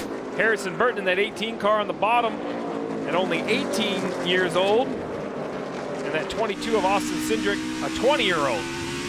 Don't let Harrison's age fool you. He's ran a ton of races on short tracks all across the country. But these guys, man, look at that. Oh, that 22, man, is turning hard in the middle corner. You hear that downshift? Was that a downshift? It was a downshift. It was a downshift. Oh, my. Yeah, I think that we're going to see more of that as this race goes on. I don't think they want to do it every corner, every lap, but when the pace slows down enough, the driver has the opportunity. There's a pig slide out of the 22. 22 is struggling, and Harrison is all the way on the apron, using all of the apron on corner exit. That downshift allows that car to really rotate in the corner and him take advantage of that. What a great job. Why do you downshift, Jeff? Why would you want to downshift in the middle of the corner? That speed gets so slow in the middle of the corner, you want to get those RPMs up, and you said it. I don't know the physics of it, but more RPMs makes the car drive better. It puts the car in the racetrack. It gives you grip. It also helps you accelerate, but it's more about what it does in the middle of the corner. Marty. And remember, Austin Cindric lost an engine in practice. Guess what? Downshifting. So they practiced this yesterday for that 22 car. And I had a count going down here, guys, of how many times we've used the word frustrating to describe racing at New Hampshire. Well, imagine being Austin Cindric starting at the back. He has worked his way up to the 6th position and had this conversation on the radio under the last caution. Tell me to translate. I cannot pass the way I am. Yes, I can run people over. If that's what you'd like me to do, I will do it. All right, listen, I know you're frustrated here. We're going to work on the tightness so you don't have to run over guys. You're 2 tenths faster than that 8 car, so yes, in that situation, I want you to use your bumper and go on your way. Frustration at New Hampshire, nothing new. But, Jeff, sometimes you have to use the bumper. Austin trying not to use it right there, though. Well, you do sometimes, but, you know, nothing ever good happens when the crew chief tells you to, right? That just needs to be your decision. You didn't do what you're comfortable with. Cindric with a big slide. Cindric is fast. The lap before that, he ran the fastest lap on the racetrack. This battle for 6th, there's 5th actually is really, really good cars. They've been the fastest. They've been the 2nd fastest. These cars are fast. Just can't make that 2nd cut. Right side of your screen, the 12 of Bernard has gotten by the 8 of Ryan Truex. The question is, can he drive away? Bernard, top 3 lap times. But that's New Hampshire. You can have good lap times, but you have to get up there and stay up there. And how about the run for Briscoe? We haven't talked about that, but Chase Briscoe having a very good run. We know he's talented. See if Cindric can drive that thing. He overdrives it, see if he can slide up in front. May use this lap traffic. Wow, man. Watch these guys run. Look at that. Contact. It's good racing, though. This is all right. Oh, look, he's going to try to send him into the corner. Looks like he's just shove him in there, but he doesn't. Cindric's running him just hard enough, but not over-abusing the situation and taking advantage of the 98. And even with all this going on, which is amazing to me, the cars behind him are not catching him. Even racing like this pack right here has really, really good lap times. See if Harrison Burton on the scene changes the patience out of the 22 car. He's going to look in the mirror right here and see that 18 go to the inside. Roles reversed. We saw this earlier in the race with the 18 would try to make a pass and lose a position. Now can he capitalize and take the position from the 22? Kelly. Well, Junior, we'll give you today's Toyota driver update on the 18 of Harrison Burton. This team has really made a nice recovery after the troubles on pit road. Had him mired all the way back in 23rd position. Right now, Harrison running 7th. Now, he had a car that was just really tight and wouldn't turn. So the last time down pit road, they took a big swing at it. And since he's been able to make up a couple of those spots. This battle right here is just, I mean, this is it. I could watch a battle like this for hours. I mean, this is good, hard racing. Look at Cindric sideways. Oh, little contact. Maybe. It was close. I think Cindric is racing for a win, but for many, many reasons. Penske is on a 26-race winless streak, and this is a company that's had tons of success in this series. I'm not sure if Cindric just said, go ahead, I'm done with you. See if you can go get the 98. I'll try to follow you through. Well, 73 laps of racing left in New Hampshire. We're going to take you NASCAR nonstop. You won't miss any of the action.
Coming up next on NBCSN, it'll be NTT IndyCar Series Racing from Iowa Speedway. Following the Xfinity race coverage here, we'll send you right up to Newton, Iowa for all the live pre-race festivities. Hear from our friends Lee Diffie and Paul Tracy. They'll be covering the actions. We got IndyCar racing at 6:30. And our old buddy Rick Allen will be calling the IMSA racing from Lime Rock Park at 9:30. And then a little bit of Lucasville motocross a little bit later tonight, 1 in the morning. A whole afternoon and evening of racing. Those motocross guys, man, they are tough. Oh, gosh. I don't know how they do it physically. This battle rages on. Yeah, the new player, though, we see Cindric has kind of lost off the back of this. And as Briscoe in the 98 and the 18 of Harrison Burton battle, looky, the old Cup regular Paul Bernard. Dale, you talked about it earlier about how it took a while for his car to come in, but when it comes in, it seems to be pretty good. Well, we're currently on a 36-lap green flag run, and here he shows back up in the picture. Yeah, I still feel like to have a shot at winning this race, they've got to find more speed on the front end. And there's a lot of different things that teams could do to probably improve that takeoff speed. I think you'd start with air pressure, right, Steve? Maybe left rear air pressure. Whatever it is that he's fighting on takeoff, whether it's front grip or rear grip, maybe adding a little bit of air pressure to get that car to come in sooner. Harrison Burton, dirt tracking off turn 4. Steve has one of my favorite sayings about long runs and short runs. Within every long run is a short run, so you got to go good on the short run. I remind drivers of that. We say, well, we got a real good long run car. Well, unfortunately, Dave, you get a short run in every one of those. Steve, you do math, right? Math, M-A-T-H, math, right? Well, at times, So I try. what's a tick slower times a 38-lap run?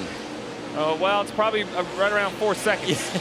Exactly right. Talking to Cole Custer this morning, he felt like his car was really good, maybe just a tick off of Christopher Bell, who leads this race by 4.5 seconds. Right now, his car won't turn in the center of the corner, and that's what's frustrating Cole Custer, Marty. And Bell is making it look easy, leading 122 laps to this point. You know, I talked to Jason Ratcliffe, his crew chief, this morning, and he pointed to this race last year. He said this was the race that really turned Christopher's confidence. Remember that race? They lost their tachometer in the middle of the race. They had to make a green flag stop, lost tons of track position, but still came out, passed Brad Keselowski, won the race. He said that single race did more for Christopher's confidence than any race win he's ever had. There is some growing concern, though, right now on the 20 car. If you look down to the left side of the grill, the bottom there, the calipers, which are open to keep the brakes cool in the 20 car, has some debris on it. So they're a little concerned about that. He's a little worried about the brake temperature, but right now the car awfully good. Well, as good as he is, if he had some debris on there, he doesn't really have to use his brakes. No. He's out to a 4.5 second lead. He can just chill right here for a little bit.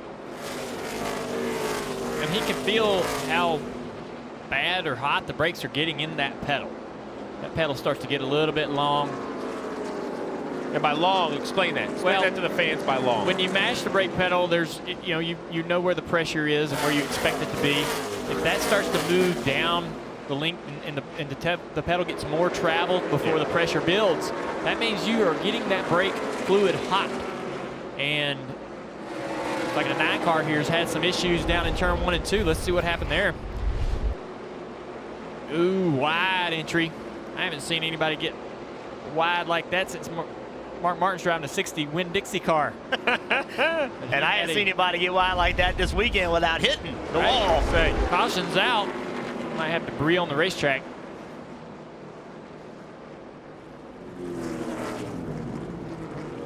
Yeah, I was going to say the last car I saw that wide on entry to turn 1 was Alex Bowman in Cup practice. And it unfortunately didn't work when he got down in there.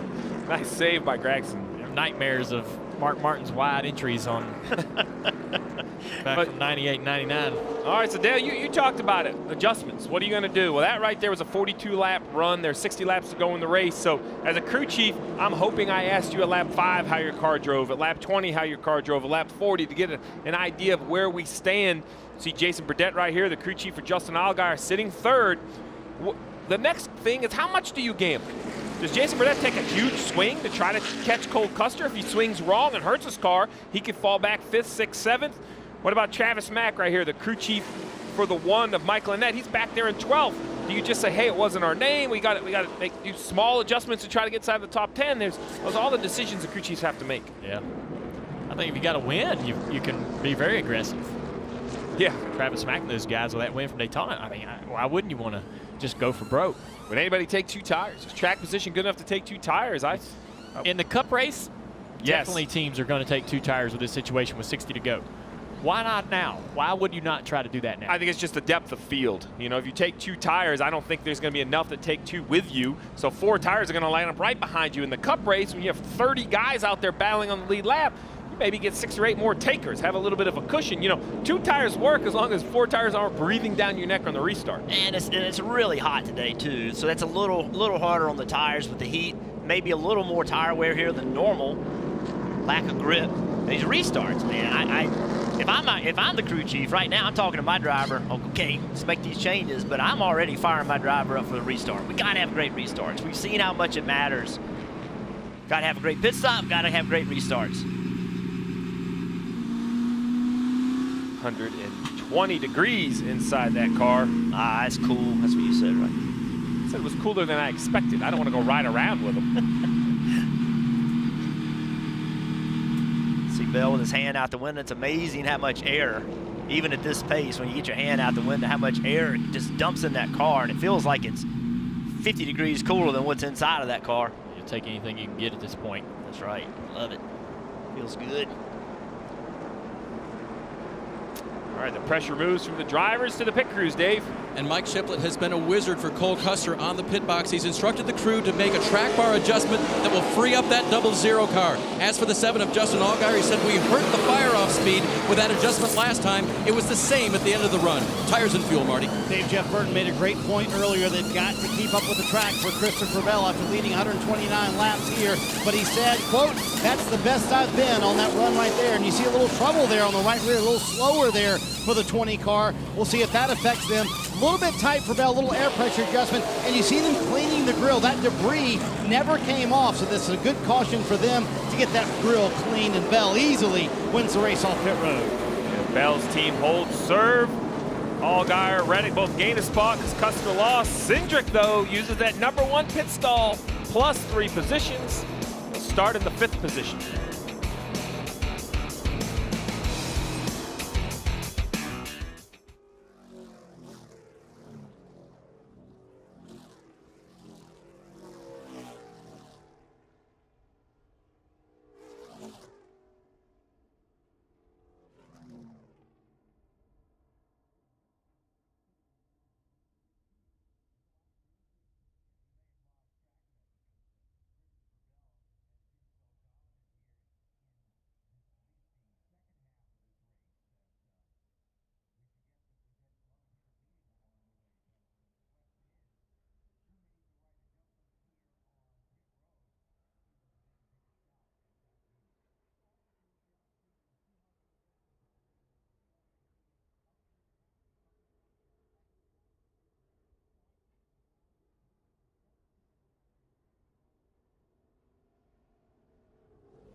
"50 years ago today, Neil Armstrong and Buzz Aldrin and the team on the Apollo 11 standed on the moon for the first lunar landing. 50 years, can you believe that? 1969. David Pearson won on the high banks of Bristol that same day.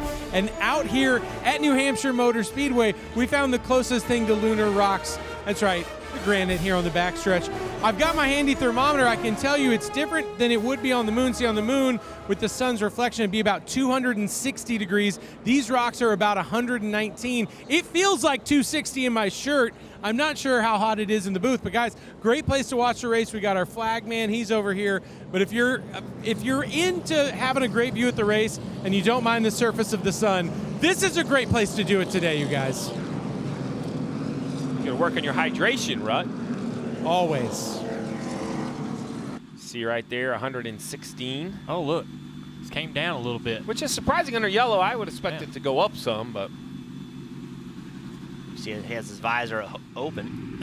That one doesn't work anymore. 116 is hot. 120, that is uncomfortable in any setting. Imagine that temperature plus the uniform, plus the helmet, plus the underwear, the fire retardant underwear, the gloves, the shoes, all that stuff.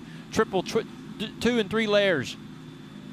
Justin Spotter, ready to hunt, just told him that running's paying off now, isn't it? He said, oh yeah. Coming one to go.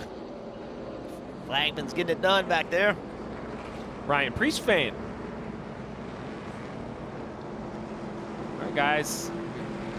Just don't know if this is the last restart or not. 54 laps to go. They don't need to pit again. So Bell, the leader, has chosen the outside lane. That's going to be an advantage to Custer starting behind him, right? The outside lane should launch first. Menard behind him. Let's see if this 12 car can take off any better. Definitely been hurting. New tires.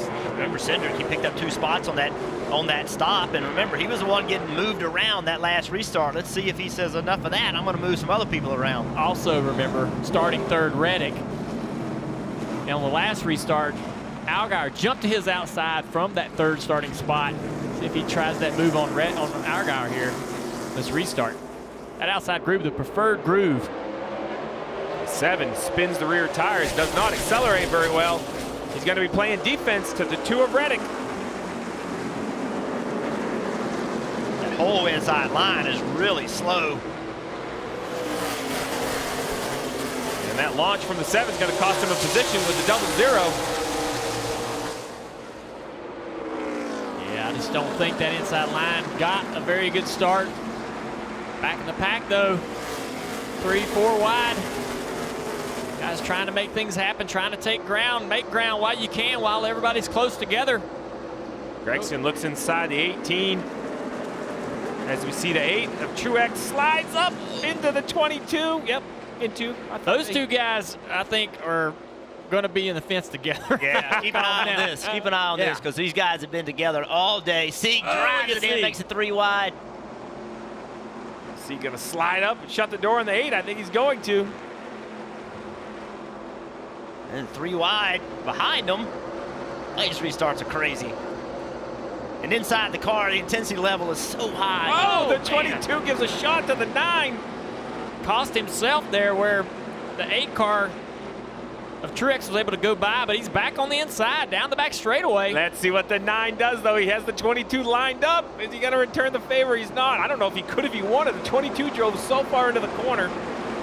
He drove far enough in there and cleared the 8. Could have slid up in the middle of the corner, but he's going to cost himself on corner exit here in the fence. Man. Cindric is aggressive.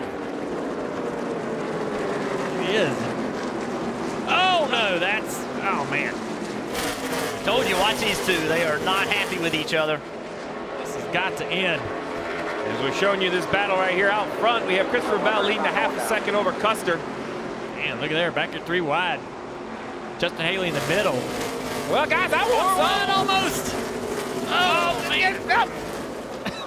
It can't work. It can't work, but it does. It's so great to watch. The thing about it, you load the tire so hard here. Once you break traction, once somebody bumps you, makes them rear tires slide, you don't get it back. You cannot get it back. And you're just so vulnerable to everybody around you. This battle right here for 5th, that's the 12 of Paul Menard on the outside, the 18 of Harrison Burton on the inside. Harrison using it up a little bit. We didn't see that at the start of the race, a lot more conservative, but now it's time to go. Paul's trying to fight him off. He knows his car gets better. He's trying to hold that position. Take another look at that 8 and the 22 right here. Up the track, a little bit of rub on that 22 left rear tire with the right front corner of the 8 car. All right, Harrison, if you're going to shut the door, you're going to slide up here, take it away. That's how you do it. Yeah, Paul Menard, he knew it was coming. He's going to try to cross him over. That's crazy. I didn't know he could shift. You didn't know your boy could shift? No! Oh, no! Oh, he gets spun by the 12. Unreal. Heavy damage to the left front corner on the 18. All right, keep it rolling. All right, turn down. Spun back around, have to get it to pit road. Got to get that repaired. We were on board, we saw the contact. We're gonna have to see a replay up high to see what led to the contact. See the frustration behind the wheel. This was early. Harrison drove into turn 3. There's a lot of racetrack, side-by-side contact here. Here's the incident here. The 12 just getting in the corner deep, up the racetrack, into the back of the 18, turns the 18 around, sends that car into the wall hard. Yeah, a bit heavy contact. You're gonna see right here, the 12 just goes up the track and gets him. Yeah. I mean, listen, we knew. It's hot today, temps were gonna flare. The racing, you've talked the pushing and the shoving. It happens, and right here on board with the 18, you look at 12, he looks like he's going underneath. Around the 18 goes. And just drove into him. Let's get down to Marty. And Junior just relaying what Paul Menard said on the radio. He said, quote, he needs to race me clean. He hit me twice, end quote. Well, this is something that, look, this is not new. This is racing. Paul Menard is a Cup regular running in the Xfinity Series. Harrison Burton is an 18-year-old young driver making his 3rd start. These lessons, agree with him one way or the other. They happen all the time. Paul Menard says it. Hey, this was on purpose. I'd had enough. Sends the 18 around. Harrison Burton in the wall.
Getting gear for race day. Check out the greatest selection of t-shirts, diecast, and more for all your favorite drivers. Visit NASCAR.com/shop today. See repairs on the 18 of Harrison Burton after that contact with the wall. You heard Marty's report. Paul Menard just admits it. Say, man, he hit me a couple times. I need to be raced cleaner than that. Got into the 18 and spun him around. Unfortunately, the 18 was having a good day, but that sets us up for the restart. 43 laps to go. I don't think that's going to be the last contact that results in a spin. I think the heat and the tempers are flared up.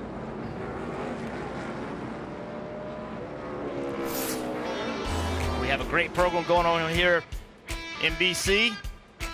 Visit fanschoice.com TV for the best live grassroots racing. Huge weekend this weekend. Tons of grassroots racing.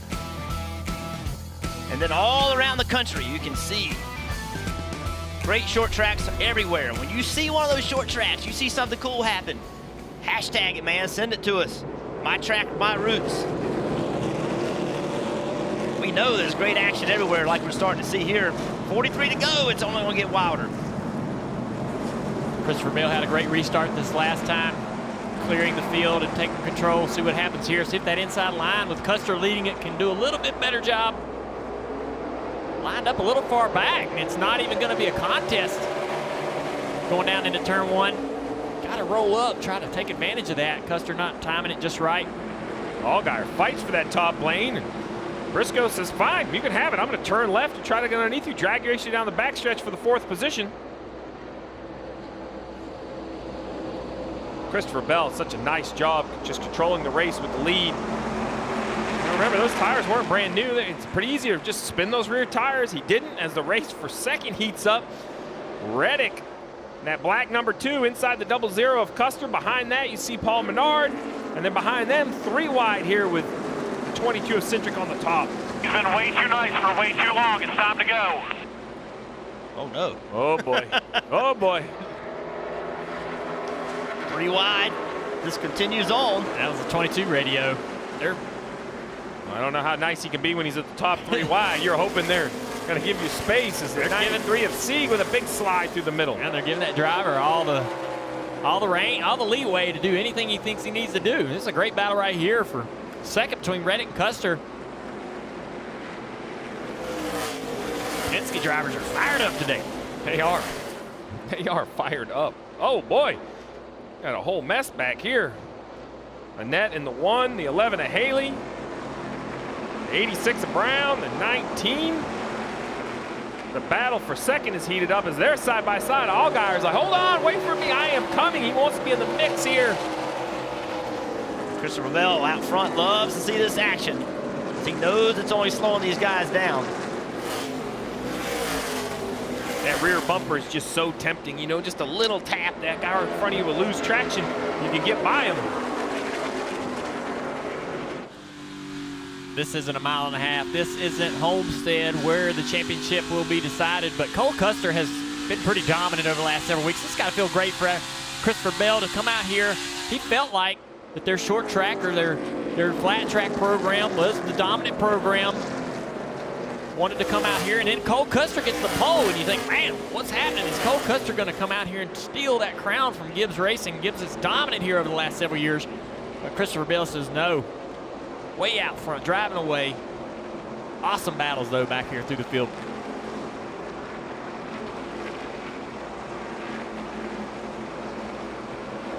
See Brandon Jones, his battles for 11th place.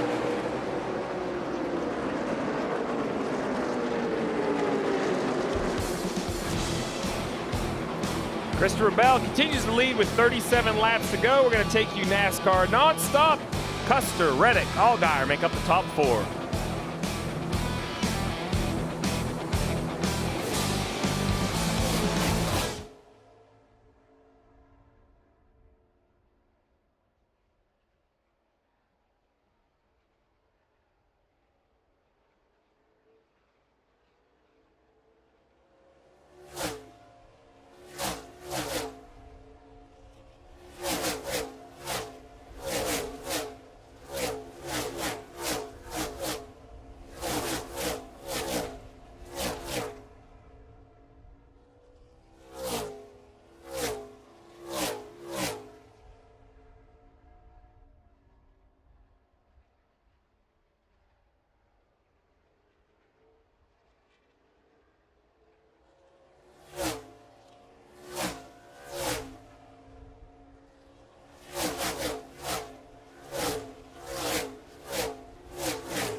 Catch all the action of NASCAR and NBC with the NBC Sports app. Get closer with alternate camera angles, driver stats, and track information. I'll go one further to say that if you perhaps are a golf fan and it starts at 3 in the morning from across the Atlantic, it's another great way to watch golf when you can't sleep.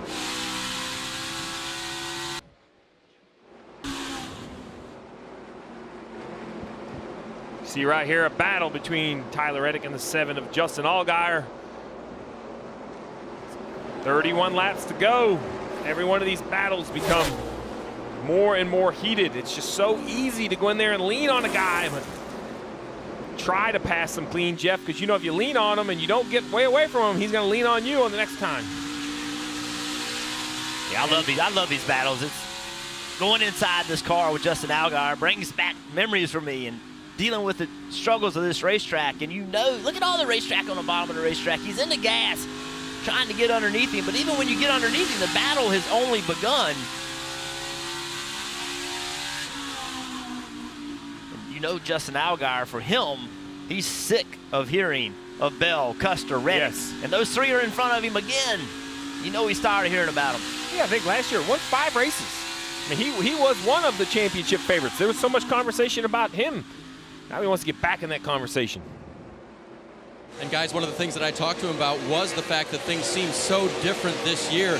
Justin told me one of the reasons he points to, I'm a feel driver. There are drivers that are more visual. The feel in the race car isn't the same for me this year. I don't know if it's a tire difference or something like that, but he says I've really been working on helping my crew chief get me to a better feel for what I'm used to. Been behind the wheel of a race car most of his life, and it's that kind of thing that he's having to find a hard time finding this year, guys. What do you think, Junior? Yeah,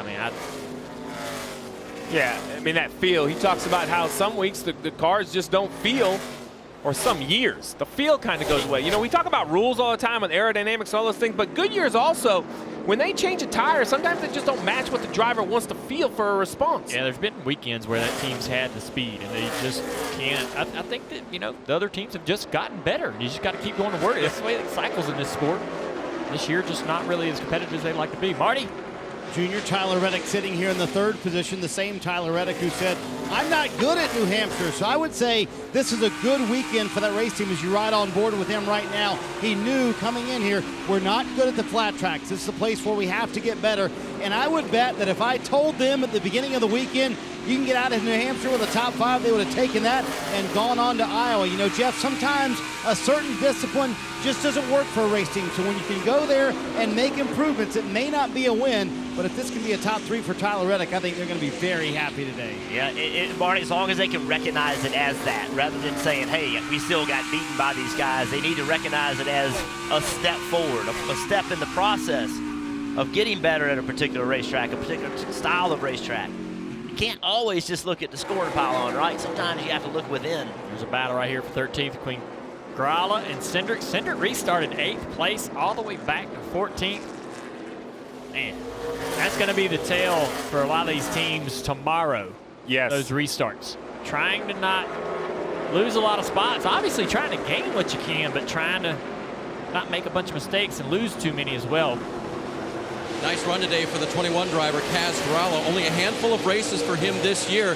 He said based on budget, we went with quality where we could, and that's why he chose RCR. Fun for him to be a hometown guy, too. Grew up near Boston, and when I was on pit road for intros earlier today, I met Eugene and Miriam from Boston. They said we weren't going to come to this race, and then we found out Kaz was here, and we came. They took pictures with him right after intros, Marty.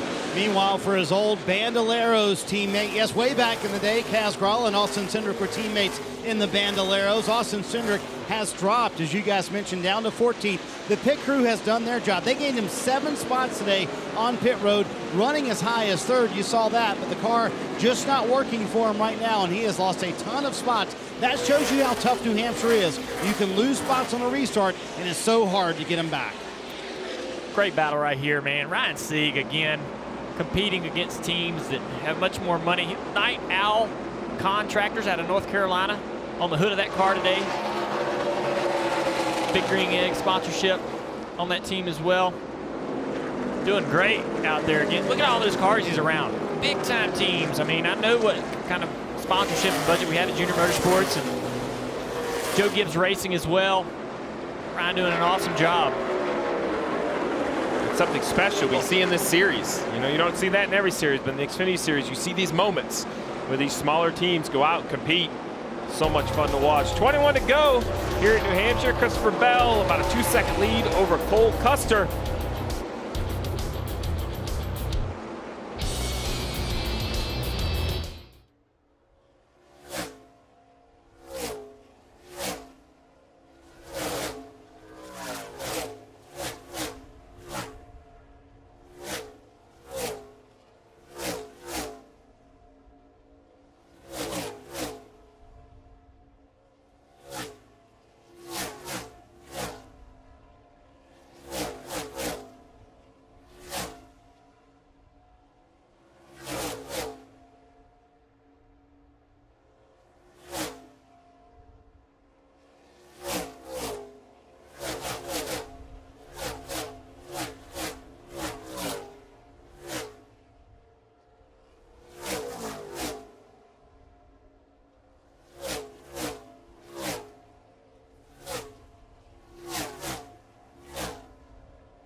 Next stop for the NASCAR Xfinity Series, the short track of Iowa Speedway.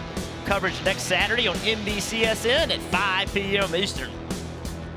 And I think it's fair to say you can expect some more battles like we've seen today. I expect the leader today, Christopher Bell, to be one of the favorites. His Iowa numbers are impressive. See this battle right here. Justin Allgaier getting by the 2-car at Reddick. Third place. Our leader right now. At 170 laps today. 1,002 on the season. This battle continues on. We saw while we were away, Allgaier got by Reddick. But Reddick's not going to quit. I can promise you that. Reddick's going to keep bringing some energy to this fight.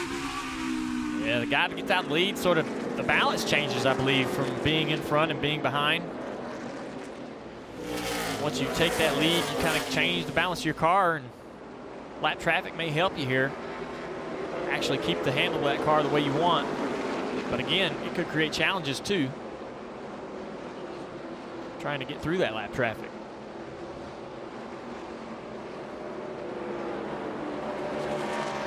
Reddick's had issues all day long with long run speed. It seems like that car is at the particular point where it's kind of falling off a little bit. Let's go through the field with Marty.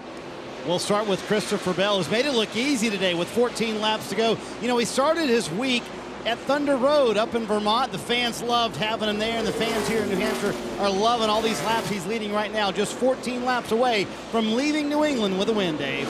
Cole Custer said the car is so much here. All a driver can hope for is when he hits the brakes right there and then lets off, the car turns. It has most of the weekend, but it's still been second best. As for third place, Justin Allgaier, he's had the best car he's ever had at New Hampshire. Told me that today. Felt like it had drivability it's never had, and he's never had a top 5 here, Marty. Third would be like a win. Allgaier just getting around Tyler Reddick a moment ago. He said, I just struggled too much in 1 and 2, and the 7 was able to get around me. He told me, this is the part of the schedule I'm honestly worried about the most. This place, the 3 road courses coming up, I know those are not my strengths. If we can get through them, kind of stay where we are in points, we'll feel good about that. Paul Menard back in 5th, the only Cup Series regular in the field today. They've been so good on long runs. They just give up way too much time at the beginning of the run. By the way, it's hot out here today, Kelly. You know, Paul Menard deals with the heat. Pickle juice. He's going to be into that a little bit later. Chase Briscoe now running 6th. He already has 12 top 10s on this season. He told me their biggest issue is they need to unload with more speed, have more at the beginning of the race. He says it usually takes 3/4 of the race to get there, and it's heating up at the front. She's beating and banging here between Gralla and Cindric. Yeah, down at 1 and 2. Kaz Gralla went down into the corner and leaned on that 22 pretty hard to get that spot. And let's see, I'm watching if that 22 is going to try to retaliate in any way. We've seen those guys be aggressive. We talked earlier about the 22 going backwards. I have a feeling his frustration level inside that car is very high. Yeah, let's see what he does here if he uses him up any. Doesn't. Going to run low, stay low. Gralla's going to try to cross over, but no, he's going to get. Not sure if that was a crossover. I'm going to give you the spot back. Hey, buddy, I feel bad. Don't hit me. Go back to try to pass him clean. We talked about Ryan C. Right, having Jeremy Clemens behind these 2 guys. Yeah. Small team, right in the battle with RCR and Penske. His family-owned team right there with them. And Jeff, remember too, they've kind of challenged Austin Cindric all day long. Spotter, crew chief, everybody asking him to be more aggressive. So that sort of adds to the frustration for him. Again, started in the back, did a fantastic job, worked his way to the top 5, lost all those spots on this restart, now trying to work his way back into the top 10. I know that everybody's trying to help, but, you know, that aggression level, that needs to come from the seat. You know, that driver needs to decide how aggressive he's going to be and if he needs to move somebody, you know, because you're the only one that's got to deal with everybody on the racetrack, right? And you know, I like motivation. I like the team and the spotter trying to pump the driver up, but the driver's got to do what he thinks he's got to do.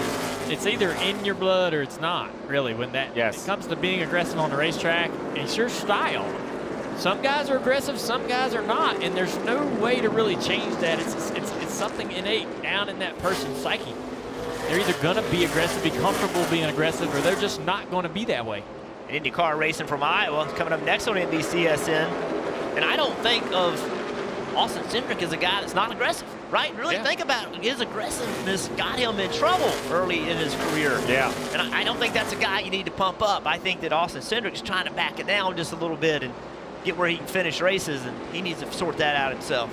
Well, we haven't seen a lot of Christopher Bell today because it's been somewhat smooth sailing. He's done a great job with lap traffic as we close in on 6 laps to go. A 2.5-second lead over Custer. He just wants green flag racing here. He doesn't want to have to make a decision about pitting or not pitting. Jeff, you talked to him after the 2nd stage. He hoped that they had made the right adjustments. He hoped that they had kept up with the racetrack. Crew chief on top of the box, Jason Ratcliffe. I think last week was a huge disappointment for this team. They felt so good heading into Kentucky. We talked about crew chiefs and the success they've had in this series. Jason's got 51 wins. 51 wins in this series.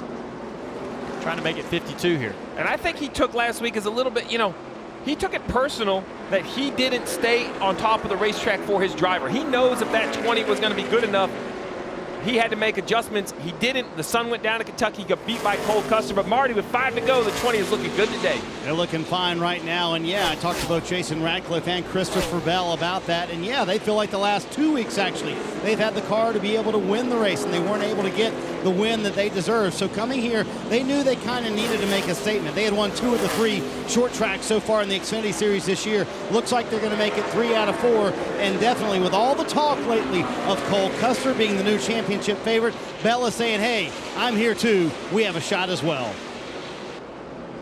2 Junior Motorsports teammates, Mike Lynette in that 1 car, Noah Gragson in the 9, battling for the 10th position. Yeah, these guys, they have speed all weekend. Lynnette's had some great runs this year, but it's probably been the worst, I think, performance for that team throughout the weekend. And those are the ones you got to learn from. You got to kind of circle the wagons, figure out why it didn't go good. As you see Annetti's trying, sliding the car off the corner.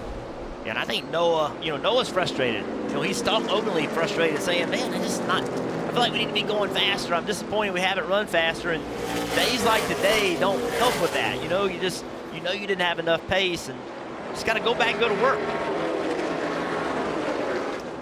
Paul Bernard here in the 12 is closing in on Tyler Reddick for that 4th position.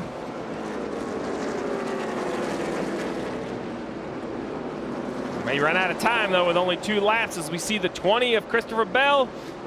In turns 3 and 4, worked his way through lap traffic. It's clear, sailing in front of him currently. He'll take the white flag. He likes to see that. 1 lap to go, presented by Credit One Bank. The 24-year-old from Norman, Oklahoma. This would be his 13th win in 59 starts, proving why his name continues to come up in conversation, why he's deserving of a cup ride. Everything he gets in seems to win, from dirt, from sprint cars, to asphalt, to Xfinity cars. As we have a car wrecking off turn 4, but I don't think that will change the outcome. A little slide by Christopher Bell, and Christopher Bell will win at New Hampshire. Great job, everybody on this team. That was fun. That's right. It's the 4th time this year, the 20 and the 00 finished 1 and 2, including the last 2 weeks. Xfinity Series circuit. You know you've won a lot when you reach down, start adjusting that brake lever. Let's see a burnout, Christopher Bell. Last week we talked about it. I saw him in Kentucky. He felt so good about his car, and 2nd place, but so dejected in his interview. Crew chief Jason Ratcliffe, they said, we have to stay on top of the racetrack. That's just what they did. 5th win this year, and just reminds us why his name is in conversation as a championship favorite. Another guy, we love this My Track, My Roots campaign. Well, that's this guy, right? I mean, he raced dirt tracks all over the country, going to run about 30 dirt races this year, in addition to his Xfinity races. He ran this week up here in the Northeast. Late model race. He's getting pretty good at this.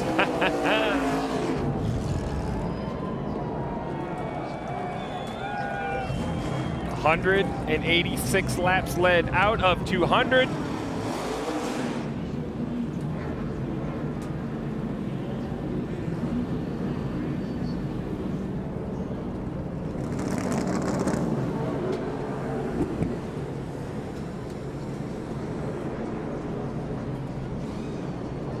He parks that car in perfect position.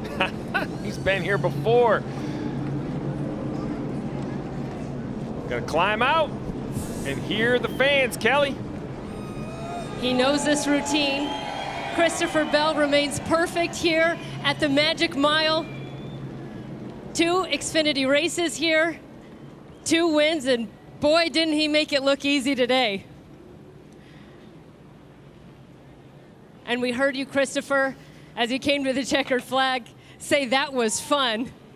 How were you able to take control of this race so easily? I just had a really good race car, and I'm very thankful to be able to drive these Supers for Joe Gibbs Racing and all of our partners at Rheem, Rude, Toyota Racing Development. Man, they just provide really fast race cars, and I'm the lucky guy that gets to drive them.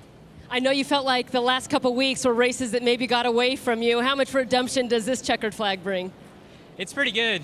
This racetrack's been really good to us and our team. So, like I said, I'm just really grateful to be here with Joe Gibbs Racing, and a race car driver is only as good as their race cars. So. I'm very lucky to be driving such a fast car. All right, what do you want to say to all these fans who stuck it out through the heat here in New Hampshire? Yeah, just thank you guys for coming out. I know it was hot. It was hot inside the car, but thank you guys. You guys are the reason why we race. All right, congratulations. See you in victory lane.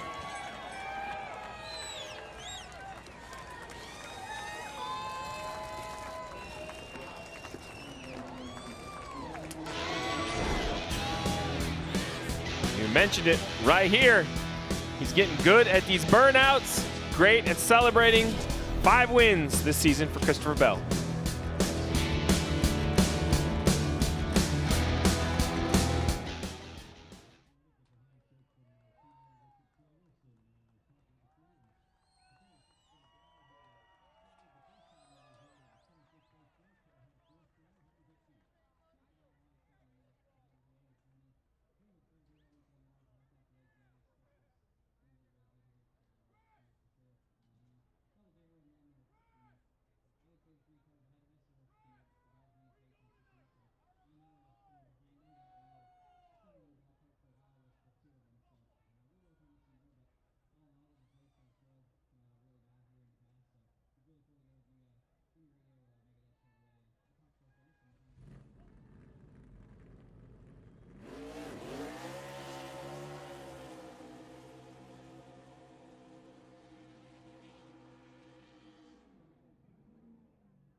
That's one way. Burnout before the interview, and then a burnout after the interview on your way to victory lane. I like how he's figuring out how to celebrate. He looked a little, we talked about the heat. You know, he popped out, but a little bit, I think, tempered just because of exhaustion. Even with perhaps the best driving car in the field, looked like Christopher Bell worked hard with the heat today. Yeah, you know, this is the guy, we talked to him. He's concerned about heat and some of these situations, and he has different things that he uses inside the car to keep him comfortable. And he's always, as a young driver, adjusting those things and trying to improve and make it more comfortable for him. He probably learned some things today that he can change and adjust as the weekend goes on or the season goes on. Yeah, and you mentioned this place races like a short track. Well, what happens on the track gets discussed after the race. Harrison Burton, this is part of the learning process right here. He's having a discussion with Paul Menard. I've never seen Paul Menard have too many words. It looks like there's a little bit of disagreement on what happened. As an 18-year-old, though, that's got to be difficult but important to learn this process as you talk to some of the veterans who obviously disagree with. Paul said, listen, I wrecked him. He hit me twice. I hit him in the bumper. I spun him out on purpose. Yeah, he's telling Paul that he didn't feel like he did anything really to deserve that. And Paul says, well, you run me in the door down here in 3 and 4. And he says, well, I'm looking at your car and I don't see any marks on the side of it, so I must not hit you too hard. And I'm sure no one ever agrees right after the race. Well, no, and you said it. It's an important process. You know, what do you do as an 18-year-old? Do you go and confront the guy, or do you, well, you know, and everybody handles that differently. But Paul Menard is you know, even in those heated moments, he's a guy that you can go talk to, right? Paul Menard's not a hothead. He's not a guy that's, you know, going to say silly stuff. He's going to have a conversation with you, even if you disagree with him. He is a guy that you can go have a difficult conversation with. Yeah, I've seen it. I've been a part of it on teams, the ones doing the wrecking, getting wrecked. It's part of motorsports. Well, we saw another burnout. Christopher Bell burned his way to victory lane. Marty, are you down there with the winner? Yep, he has made his way to victory lane and got an early bath from the team. That is how you dominate a race, guys. Christopher Bell leading all but 14 laps today. Good thing that's water for Christopher. Little kiss there after the big victory. All but 14 laps. Best car you've had all year, maybe? It was one of them. Iowa was pretty good at the beginning of the year, but wow, I just can't say enough about this team. It's so fun to be able to drive for these groups of guys. And like I said earlier, man, all of our partners at Rheem, Root, Toyota, Toyota Racing Development, they're the ones that make this happen. So I'm really thankful to be able to drive for them. They give me race cars that's as fast as Xfinity Internet. Did you get sick of all the Cole Custer being the new championship favorite talk over the last few weeks and say, we need to go to New Hampshire and make a statement? Well, we knew we'd be really good here, so, I mean, who's the favorite? Whoever the favorite is the best guy at Homestead, so got to work on that a little bit, but I'll be ready come Homestead time. How tough was the heat today? It wasn't too bad. After doing Chicago the last 2 years, this was nothing. There you go. After dealing with Chicago and 100-degree temperatures there, this one wasn't too bad for Christopher. It also helps, Kelly, when you lead all but 14 laps as well. Sure, fifth place finish here for Paul Menard, but he made it very clear on track he was unhappy with the way that Harrison Burton had raced him, and I know you guys just had a conversation. Paul, how did that go? Oh, it went good. He's mad that I hit him once. I'm mad he hit me twice. So, yeah, our Menard's Richmond Ford was really loose on short runs. We get behind on restarts, really good long runs, and just you know, by the time tires came in, balance got right, we was kind of far behind. Thank you, Paul. This has existed since the beginning of racing. This is nothing new. This is part of it, part of this series. We have this conversation. Is this good that the Cup regulars are down here racing with the young guys? Is it bad that they're down here? This conversation will continue.